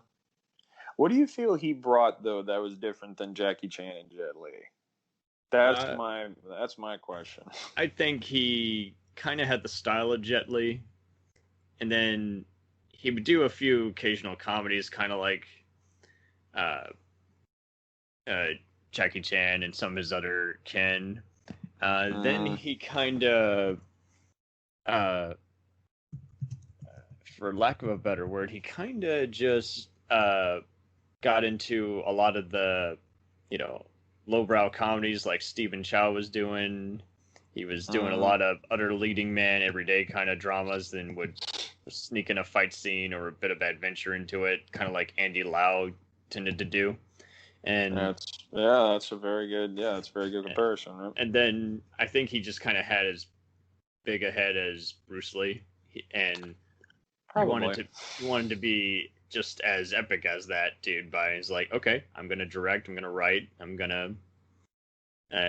I'm gonna make this scenario be well played out, and so then people will find it pretty witty when I get to the fight scenes. And as Scott was hitting on earlier, there are some cases where you see the movie, you like the fight, but you're like, yeah, it's a little too self-indulgent there, Donnie. And then there's other times where nice, I see what you did there, and that shit-eating grin that your character has throughout the rest of the movie is well earned, because this movie is the best. Yeah, he what he was for a long time was I know he was able to break into Hollywood but not as an actor. He was a fight choreographer. Right. That was his main thing for so long, because I will say, like he said in interviews before, when you watch my movies, you will feel my love. Like, he truly does love doing these movies so much, because for so long he was behind the camera. For so long, all those, like, I know he did Shanghai Nights. He was the choreographer on that, and I also know he did Blade 2. He had his hands in that. He was Snowman, yeah. And yeah. So, and like a lot of the fight choreography, he was in charge of for that movie too. And he's well versed in so much, man. Like, I remember looking at the list after the first time I thought we were gonna be on, but I remember that list of martial arts that he does, dude. He's well versed in like kickboxing and taekwondo, jiu-jitsu, judo, Wing Chun, taekwondo, karate, Muay Thai, like wushu. He's won gold medals in the United States in wushu. And then he just takes this ridiculous dictionary of fighting and he applies it to these movies. And he was doing this for so long, and now he's like, I'll hear some people when I talk about Donnie Yen again to bring up the point of Ip Man, where he was like, dude, I watched it, man. That guy's so badass. Like, he kicks everyone. I'm like, yeah, he's been doing this for a long time, and he could legitimately do that. But somewhere along the way, it's like, if these movies weren't shown on cable TV, it's like, unless you seeked them out, like at a certain like Chinatown kind of store that had, foreign movies and especially Chinese and Hong Kong entertainment, like you say, it's like people are pretty much just relying on streaming, and it's like, you should really watch what you say before you say it, dudes. I mean, what you're saying is not new to us at all. Yeah, it's like someone coming up to you and just being like, dude, there's like these laser swords in Star Wars. Like, yeah, we know. That's like a big thing. Going on forever. Yeah, I mean, that's what's in all of those movies. Yeah, he's been in over like 70 movies, and this is the first one you've watched with him? I didn't know his name. Well, there you go. Donnie. It's not that. I mean, technically it's not his name, but it's like, he's also he also doesn't get enough credit for this, because Jackie Chan and Jet Li haven't really, at least to my knowledge, haven't done this with a lot of roles, but he will lose and gain weight for roles, kind of like, I wouldn't say like Christian Bale status, but kind of like what Hemsworth does when he preps for Thor, and then he'll do that Moby Dick movie, or he'll do that race car movie where he'll still be in shape, but he'll slim his figure down to a size to fit that part. So not only does he dedicate himself physically by fighting and by, all the choreography that he does to make the movie and all the martial arts he does, you combine all that martial arts, it's going to look as fluid as a river. And on top of all that, he'll also put on 15 pounds, and then he'll lose 20 pounds to play Ip Man, and then the as you pointed out last time we chatted, the only bright spot in the Triple X movie, like he put on 20 pounds of muscle to do that role. The dude really completely goes all in on his movies. Yeah, we pretty much just registered that it's a brand, and he takes it, a part of his life as well as just a part of what he wants to show on screen versus what he knows that the audience sees in the appeal of these movies. So, like you say, he pretty much is weighing so many different factors, and he's actually trying to lasso it all together and have it be coherent. And like you say, he wants it to be accessible, but he also wants it, every kind of audience to react to it, that's looking for this, the hardcore, martial arts fanatics, as well as the movie buffs. And he likes to have a little bit, some powerful art direction in there as well, and mess with, how the camera is, angled. And like you say, Yep. It just all factors in. And I think because he, was traveling around in the United States and back and forth between China, he definitely didn't have a language barrier. He was catching up on that and studying and doing some other stuff. He was channeling his hot-headedness instead of just, having some other conflicts of interest and barriers that he was going to eventually have to overcome. And like you say, you know what? I think that's why he makes a good bad guy. Yeah. Like he plays a good bad guy. Like he really does. He's getting more like the kind of the leading role type deal, but the few times where I remember him being a bad guy, I'm like, he's good. Not gonna lie, this guy, he's very believable. Yeah, and he's definitely done a lot of those hard-boiled Heat type formulas where he's doing a cat and mouse kind of formula. He's played opposite of Andy Lau and Jet Li, Jet Li twice. Of course, so twice. Yep. Jackie Um, Chan, of course, was. Is that? I'm trying to remember. Like, I can't. Is that the only time Jackie Chan and Donnie Yen have done a fight scene on screen? There's another one, isn't there? I'm like, I'm drawing a blank, but I know they've definitely I'm pretty been sure. in like some ensembles together, but I think that's just the only one. And you got to basically watch the UK cut if you want a more uncut fight I've scene. heard. Yeah. I've heard that. You can find it's a YouTube click away. There's really not that much extra, but you're still kind of mad because it's like, come on, guys. These two are like the legends of legends when it comes to this kind of movie, and you're giving us a cough of it. Right. Like at least in what's it called, the Forbidden Kingdom with Jet Li and Jackie Chan when they did their fight scene, they gave him like like a whole scene, like 5 to 10 minutes of just duking it out. And then, like, I remember we watched it because we went to I recently watched it. We all here watched it. And I remember getting frustrated again because, again, like, he starts, like, the gun's going. Jackie Chan kicks it. It shuts off. And then Donnie Yen does his pose. And they start fighting. I'm like, yes. And then it just cuts away to Owen Wilson. I'm like, no, what are you doing? Yeah. And it's just frustrating because it's like...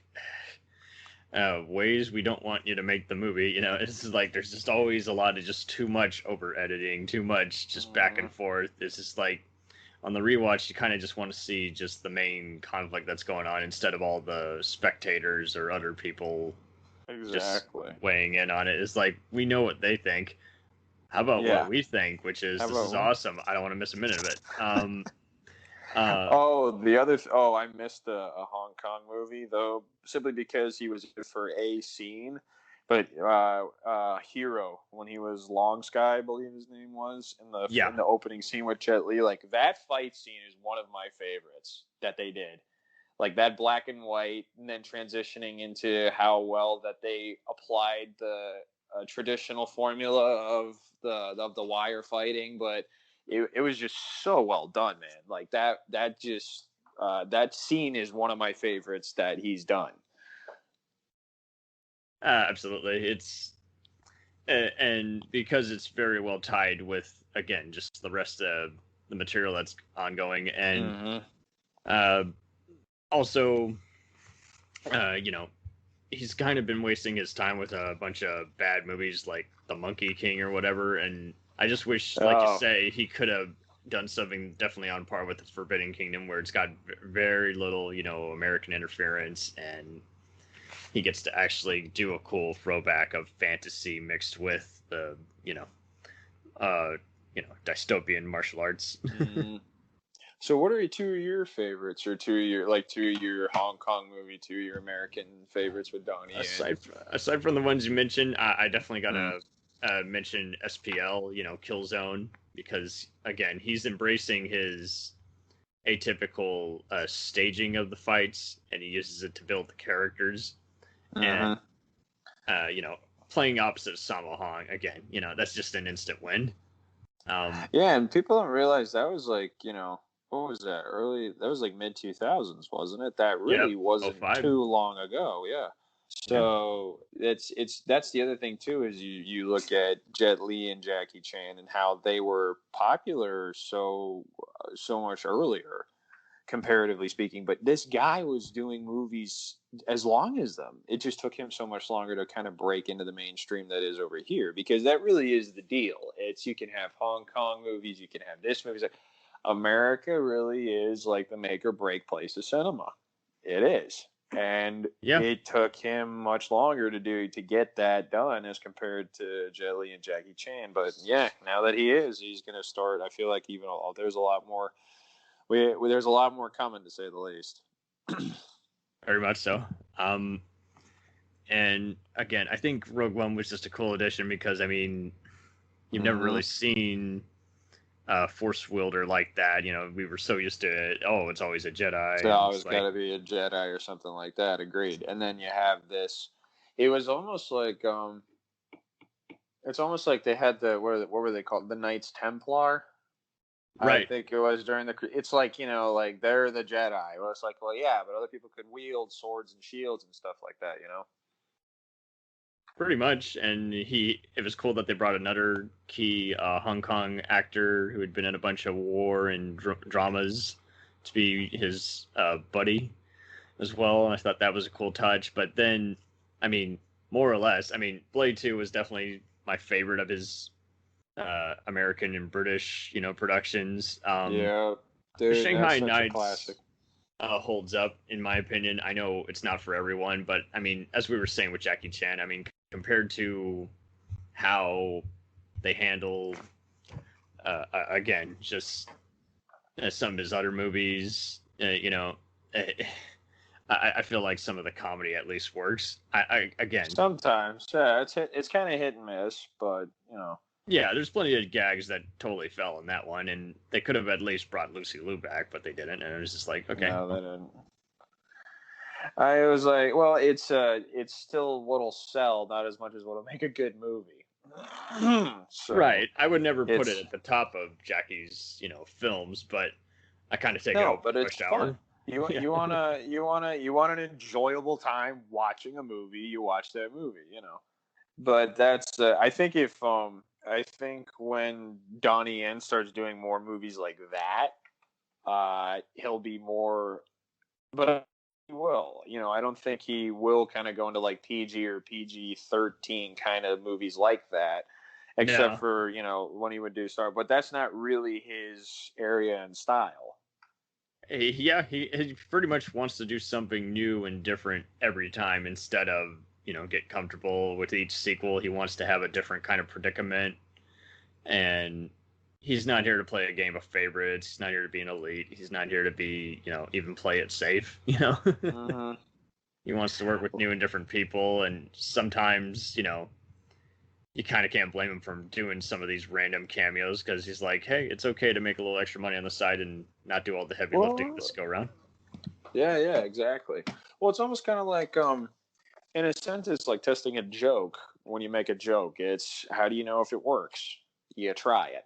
That's really the only way. Yeah. And when he wants to expand, and he wants to, make, the only way he can do that, and the only way, and he wants to, that's why he knows so many martial arts. Like I mentioned, like his martial arts is like his movie style in a sense. Like he's always adding variety to it, because he has such a strong belief in this approach and this thought process of the more you have and the more you have in your arsenal, the more fluid and the better experience it'll be in the movie. Absolutely. I mean, where can he go wrong? I don't see how he could go wrong unless he just flat out said something that was just socially unacceptable in any way. You know, absolutely. He's come too far. I don't think he's going to be. And I really don't think that's a thing simply because of the culture they come from. Because over in Asia, it's such a huge part of their culture is respect for your elders. But your elders will still show respect to their elders, because respect and representing your country and things like that is important to every country. I mean, like America, but in China, though, the thing is that if you don't do it right, they'll really mess you up.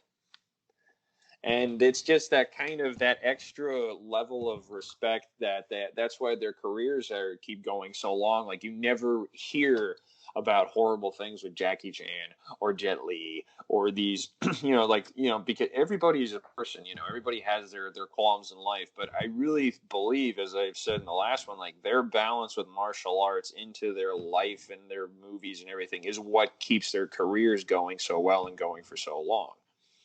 It really is. And I mean, I just was thinking more of just like, he's not to the point of Van Damme where he's having to constantly just rebuild his career. He's not.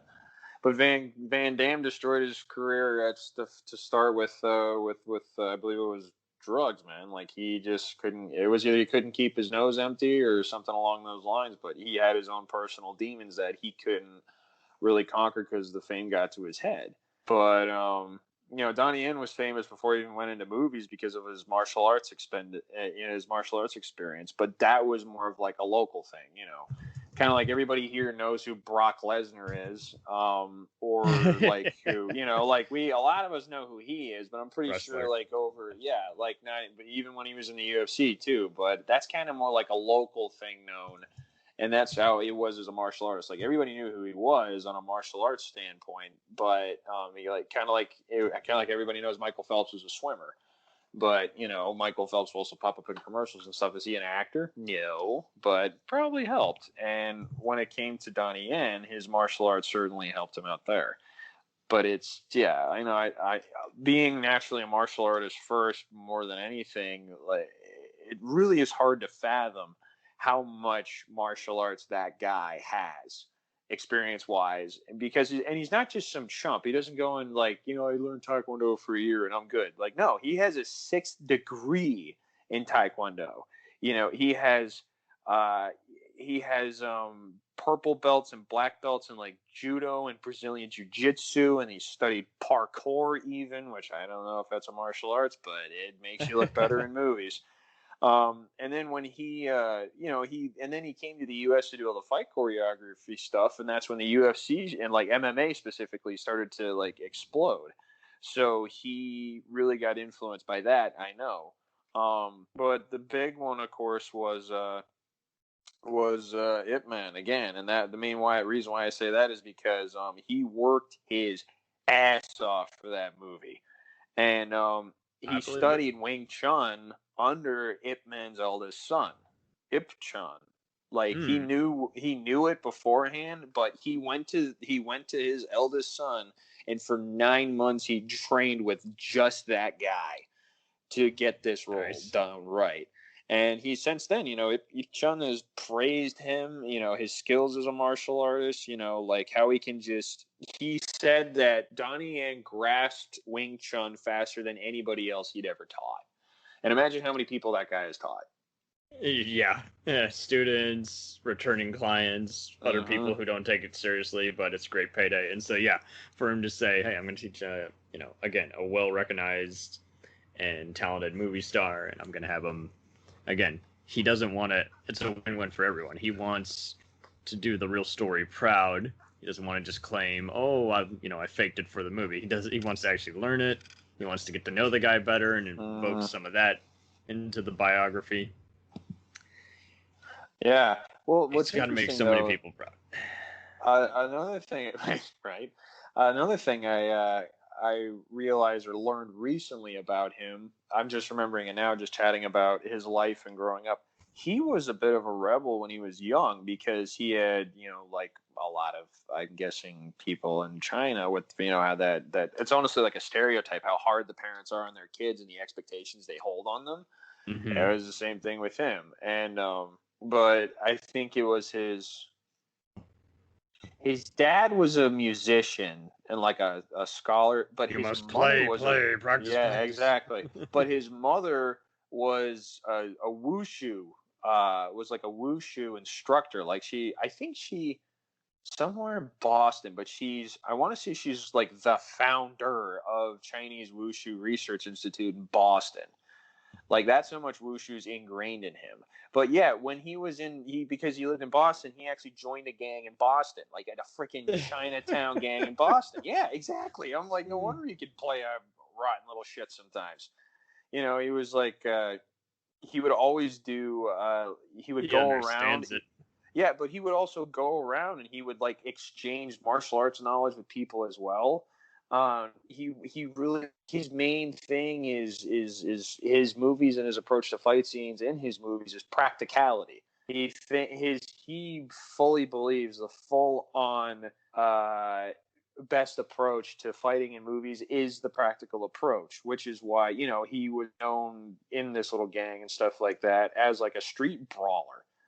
You see there's some movies that are more recently he did in Hong Kong that show a lot more MMA moves, a lot more MMA kind of fighting. He's trying to make this seem like as realistic as a fight scene as possible, but still adding the fluidity of a martial arts film. That's honestly the best way to say it. And if Americans try a movie like that, they'd like to just make it be a trashy, laughable, cliche, undercover narc movie. And it's like what they end up doing is just reminding us of better movies from the 80s and 90s. And he likes to kind of do homages, but he likes to keep it in league with some other kind of themes that he's trying to tackle. And he likes to try. I can't ever say that he's ever done a movie where it's just the themes are just too much. Like he's not organized. I think he's pretty organized. Really, sometimes it works just because what you see in the movie just doesn't excite or fascinate. It's like they're not all gonna think like, who gives a shit about all? The people who I want watching this are the ones who are going to be appreciating it. But that's that doesn't make a fuck ton of money for people. Although my favorite, one more fun do you know the story about him beating up gang members who are harassing his girlfriend? I think we talked about it earlier. Yeah, it's kind of a, like we've seen with some of these other tough guys. It's just like, but no. What I mean is this is a legitimate story. It was. That's what I mean. What I meant is there's some other action stars who've had similar encounters, but yeah. Yeah. No. But this one's one of my favorites I've ever heard because there was gang members were harassing him when he was in a nightclub with his girlfriend, and he warned him. He's like, "Quit harassing her, or you're gonna deal with me." And there was a bunch of them too. So they're like, "Dude, go fuck yourself. We're not gonna stop." So they followed them. Like he left. Donnie Yen just left. They left the club. The gang decided to follow him, and they actually jumped him. The gang they attacked him. He beat up all of them, and they were all later hospitalized. And I'm not kidding. There was 7 or 8 of them. That's scenes that you see in a movie, like a legit action movie, like Jack Reacher or something like that, where it really is a gang up of 1-on-4 and all that. No, Donnie Yen really did that, but it was 1-on-8. I'm sure he can handle himself. I mean, yeah. And those are gang members too. So, they weren't just balling up their fists. They probably had, poles and knives or something sneaky. So, and it was just him. So it's and hearing things like that. And then you see what a good actor he is. He's just all around. He's just one fascinating individual when you think about his past life and how the one constant with him is martial arts, not even movies. Totally. I mean, I don't think he can ever go wrong. I would definitely believe him to be able to carry himself compared to, other people who would be like, yeah, you played to the camera. So, I mean, just an actor. Yeah, no, they, I mean, dude, I remember he did in Ip Man 3 when he did that scene with Tyson, the fight scene with Tyson. Yeah. Tyson said, and I remember watching an interview with Tyson about that movie because I was like, when Ip Man 3 came out, I was like, I'm sorry, is that Mike Tyson? You know, and but Tyson totally said he's an incredible martial artist. You know, it's incredible. You know, if he wanted to do like authentic combat, motherfucker totally could. You know, and here when Mike Tyson says that, you're like, holy crap. And I know like Michelle Yeoh also said that Donnie Yen was the fastest dude she ever worked with. Like his speed is very, and she's very worked with well so known. many people who go so fast. Yeah. She herself is fast. So yeah. Yeah, well, Jackie Chan too. Jackie Chan said Donnie Yen is the fastest I have worked with, and for that there's plenty of scenes, but the first one that kind of flashes to my mind when it comes to his speed is the table scene in Ip Man 2 when he fought, Sammo Hung on the table. I actually forgot about that scene, but I do remember the Tyson fight just because of how it was staged, Right. in part 3. But I mean, who would you like to see him work with in the future? Because even though he's worked with so many, but I would really love to see what he and Tony Jaa could do. Right, they've been in some movies together, including that stupid XXX movie, but nothing else. Yeah, exactly. So. But I really want to see them just have a flat out kind of like Once Upon a Time in China, and all those movies like those old school Korea. Could you imagine what those two? Because I remember watching Ong Bak with Tony Jaa, and like this guy is unfreaking believable. But one of the first people I thought of, like, I hope to watch him just do a movie like this, but he's the bad guy and Donnie Yen's the good guy. And that epic ending fight scene, like, I just want to see that with those two. Like, what could they come up with? Yeah. What could they do? It's like, no, it's just one of like, oh man, those two brains. Because Jaa, I mean, if you've seen Ong Bak, no, they're not the most exciting movies on the planet when it comes to the plot itself, right? It's incredibly simple, but those stunts and everything he did, he himself was able to put his name on the map because people would watch and it's like, I don't know what language they're speaking, but some way these stunts are unbelievable. In some way, even reinvented the Thai film industry. So that he did, yeah. I would also love to see him. Trying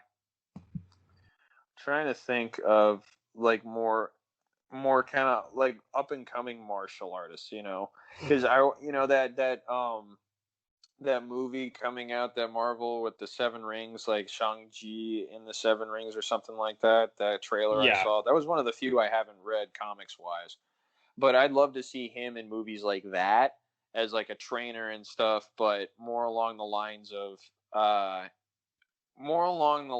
like kind of like a partner, not as much as like the old tutelage teacher, because that kind of seems like a role that every single martial artist in movies falls into at one point. Indeed. Like, welcome to the Great Temple, and you will train here and become better in only 2 months to beat somebody who's been doing this their entire life. Definitely more of a role he can do as opposed to, freaking, Milan, where it's like he's featured, but just for name power, not necessarily because it, the movie's well thought out and it had to be done. It was just, an expensive Disney production. He definitely, like you say, he could do a studio film that's far more respectable. He could definitely do something like that where people would be looking for it, and there's plenty of comic book fans who thrive, on, Do you know if he's done anything with Scott Adkins by any chance, or Michael Jai White? Not yet, but those guys are the other two totally be open.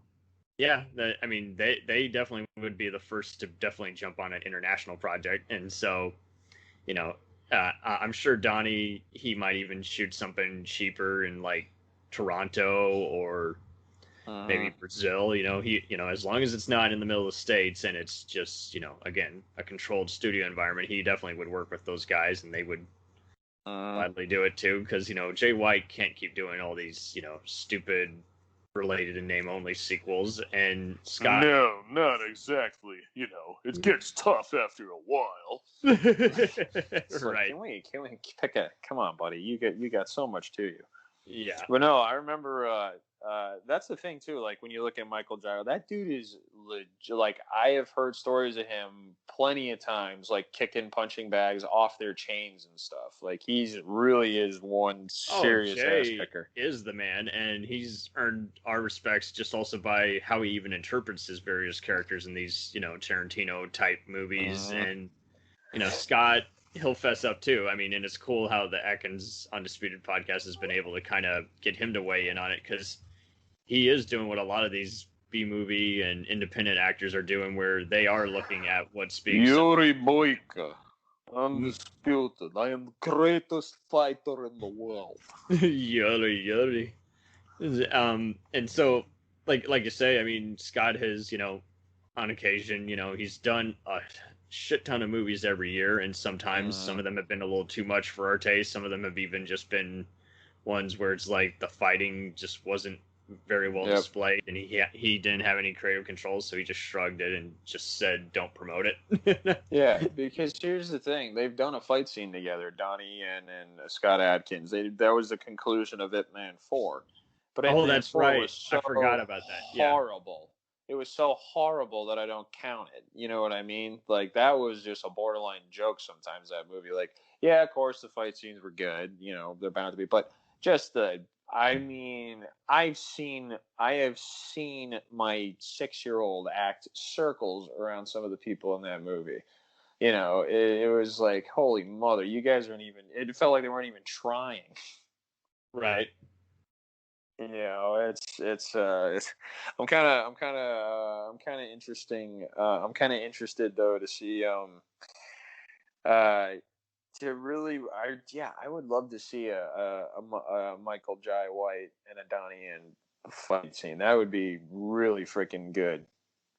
It would. I mean, Black Dynamite too. Come on. Oh.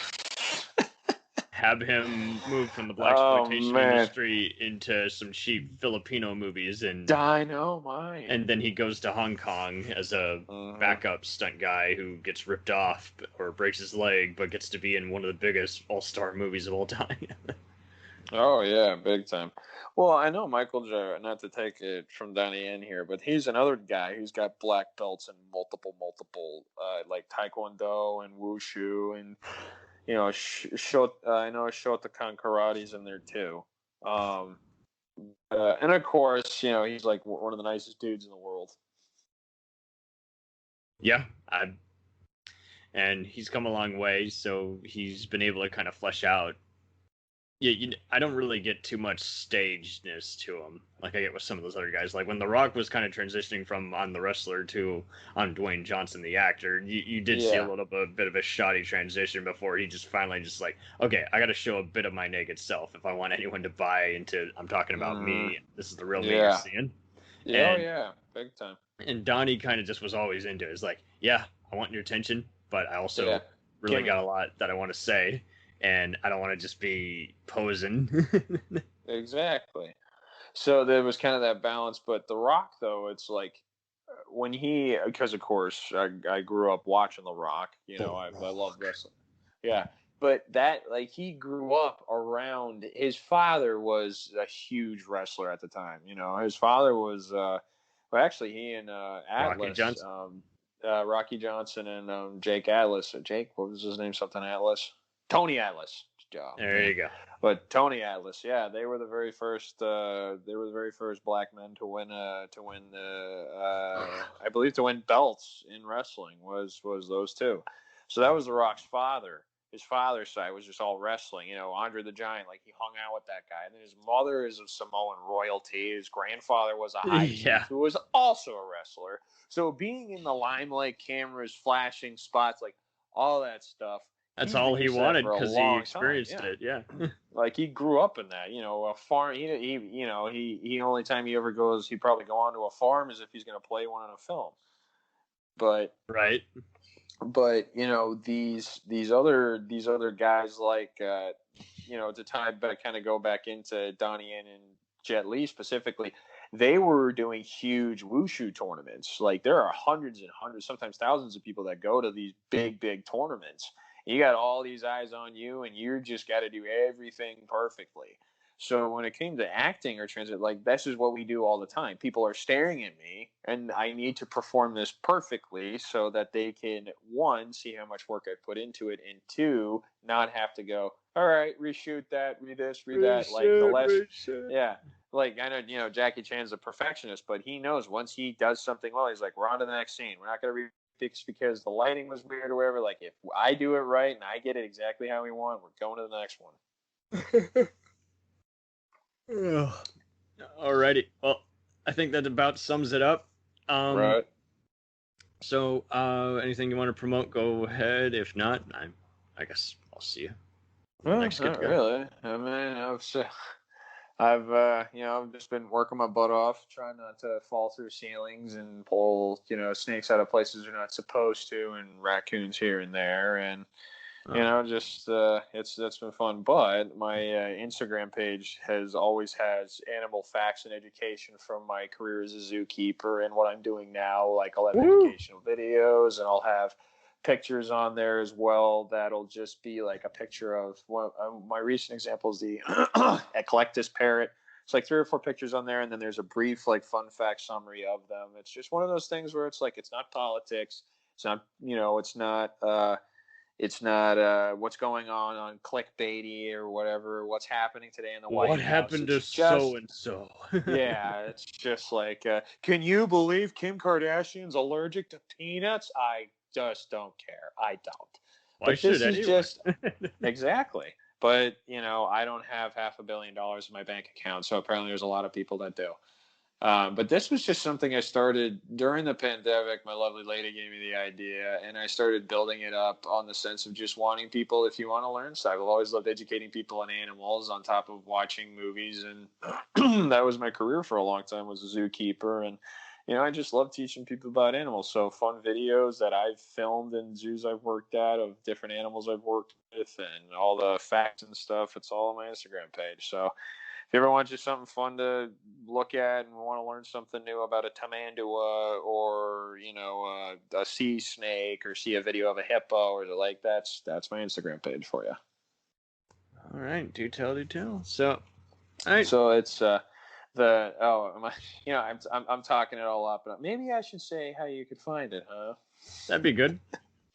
Yeah, so it is known as Nature Nerd Nick, and it's all one word, lowercase. So at Nature Nerd Nick. Yep, Nick. Coming this summer. You thought that Bear Grylls was good. Well, get ready to subtract the grill and add the nerd. No, I don't drink my own urine. Of course, I am comfortable, and if I need a drink, I don't go out to the river. I go to a gas station. But I'll teach you all about animals. Perfect. All right, brother. Thanks again for having me on. This was fun. Likewise, just straight and to the point, and be on the Absolutely. lookout for that, everybody. Nature Nerd. Yep. We'll return after these messages. Hey, feeling down? Feeling low? Not enough podcasts about movies in your life? Why not try They must be destroyed on sight. the new Podcast Cure-All? Sure to get you right with the world and on a path to better living.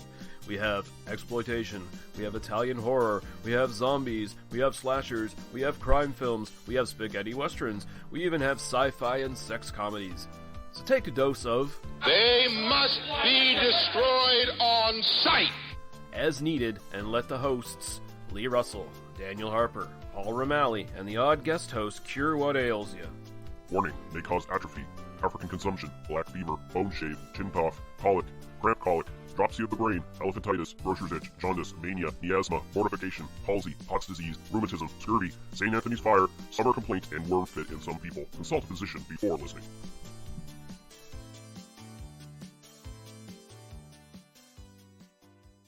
Hey, I heard you like movies. I heard you like to hustle. I heard you like podcasts. Well, guess what?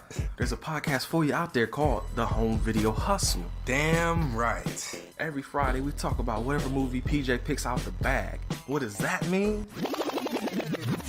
Every Wednesday on our YouTube page, I put a bunch of movies in a bag, and PJ picks one out at random.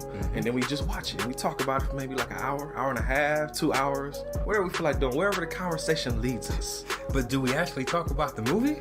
Most of the time. Tangents galore. Yes. So believe me, we may be a movie podcast, but it's not always about movies. We may talk about video games, music. Yeah, that's the big one, music. Sometimes we might get a little bit of politicalness in there. Yes. Sometimes we may just, we know what we like to do. We like to tell stories, PJ. Yes. I am the master storyteller of the podcast realm. Undefeated. So if you like to hear about movies, video games, whatever foolishness comes to our mind, the most random stuff you could think of, check out the Home Video Hustle. You can find us on the Stitchers, the Google Play, Apple Podcasts, what else? Podbean, What else? Podcast Addict, Goddamn. all that. Ain't no reason you can't get your hustle on. We everywhere, worldwide, baby. Hustle, motherfucking hustle. Hey, we can't cuss in the promo, PJ. We gotta be family friendly. There may be podcasts out there that don't want his hair to say all that good fun stuff. Well, you. Don't run the listeners away, PJ.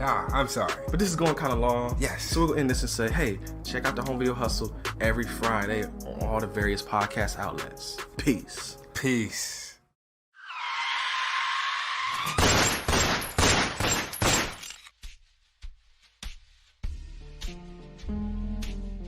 As far back as I can remember, I always wanted to be a gangster. And while Witch didn't make it to the top of the world, he did make the Gangs of Hollywood podcast. So join the gang and enjoy a movie review podcast about movie gangs, gangsters, mobsters, and the mayhem they cause. You can find GOH Podcast on Facebook, Twitter, and Instagram at GOH Pod at www.gohpod.com, as well as your favorite podcast listening app. And remember, say hello to your little friend for me.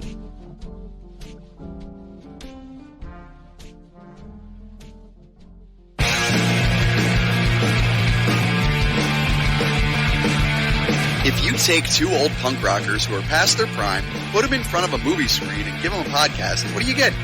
Cinema Punks. Cinepunks. It's the mixtape of movies.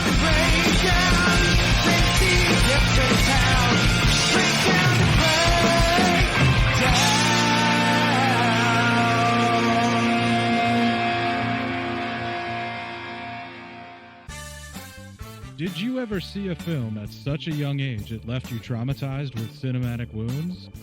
Necrophilia. It's a dead issue, man. Don't push it. Cinema Psyops is a weekly podcast documenting an ongoing experiment on the mind of an unwilling test subject. No one should have to watch this movie. Oh, no one should have to watch this? No one should have to watch this movie. Surprisingly, it's not a topic that a lot of people really want to tackle. I'm shocked, prudes. I know, really. Right? It's the next sexual frontier that no one wants to explore. I am, in the most sincerest of senses, disappointed in you. It takes a powerful goddess like Connie, jam her arm down the monster's throat and kill it. Oh, I'm still tripping out over that. Even as a kid, I was like, I gotta find a girl like that. Every week, I get a new look of disappointment that I never thought I could get out of her. Unimaginable. At 12 years old, you should not be watching this movie. Obviously. At 13, you should not be. 14, you shouldn't be. I'm not entirely sure even 17-year-olds should be watching this. Just because you're offended by something doesn't mean that you have the right to demand that it doesn't exist. Watching this film again, I had all of this like little nerd glee with everything that kept little popping history up. doll popping up absolutely. at you. So I totally loved this film. Hey, I know why you couldn't see that. It's because your brain's warped from watching this shit at 12 years old. Yeah, this is a rough movie. I told you ahead of time when we were getting ready to do it that it was How going to be did a you rough watch one. this shit at 12? Because physical wounds heal, cinematic ones don't. Listen to Cinema Psyops.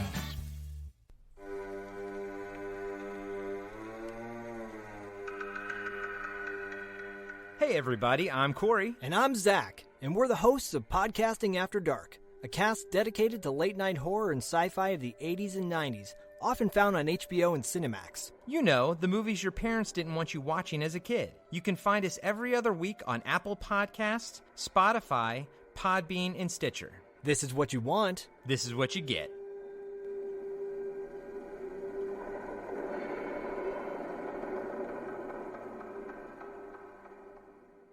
Late, it's time, let's check our cue, baby. Pair it with a couple brews, baby. We love good movies. We love the bad ones too. So we watch them all and pass their lessons on to you. Oh yeah.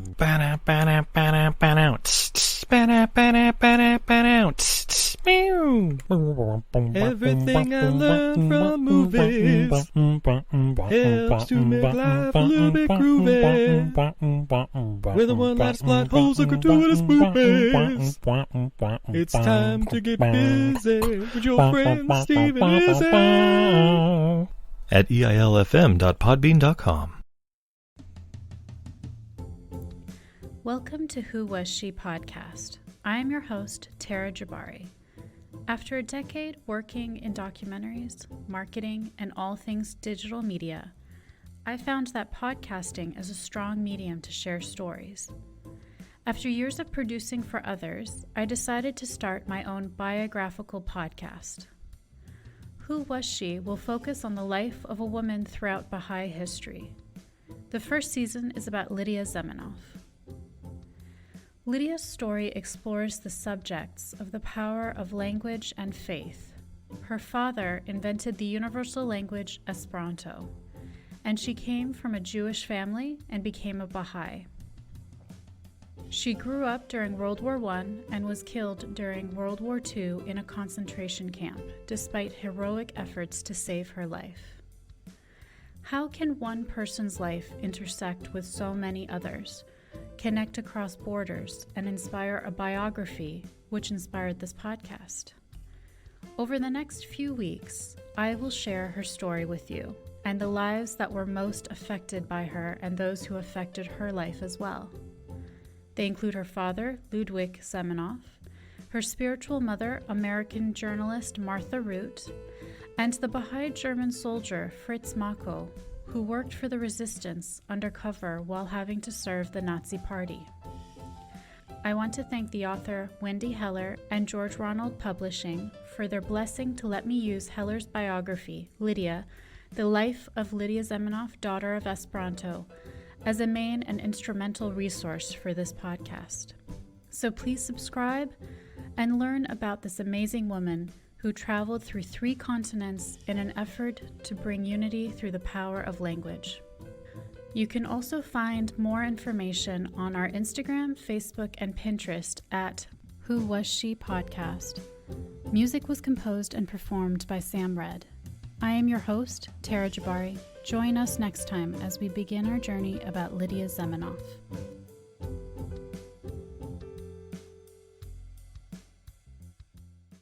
Hi everybody, it's Mac Jackson.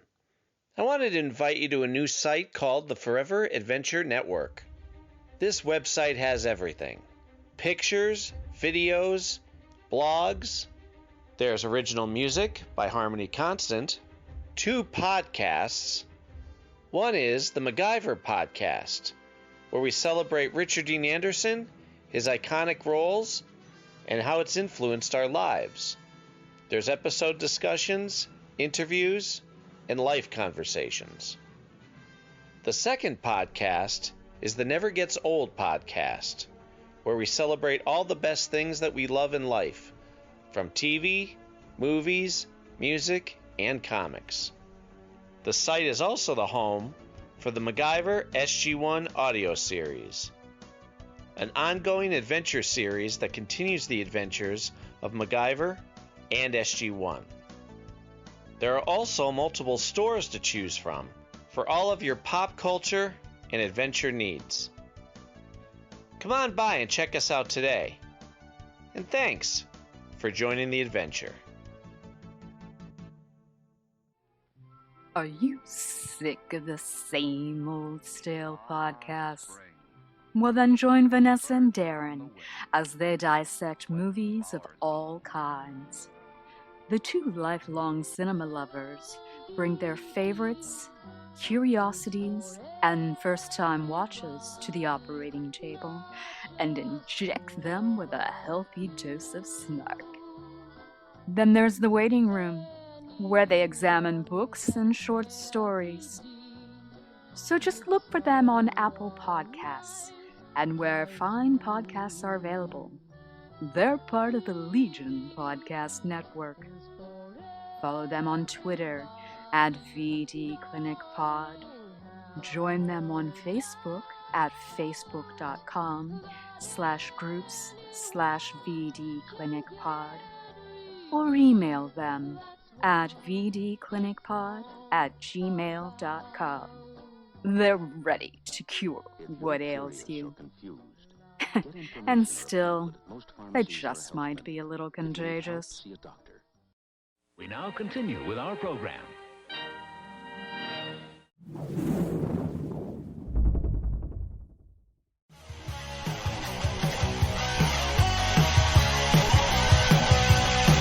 Follow us on the web on Facebook, Twitter, and Instagram. The podcast is available on Podbean, Spotify, iHeartRadio, Anchor, Apple, and anywhere else podcasts are available. Feel free to review our show and leave comments on any of those sites. Thanks a million for listening. It's a jacked up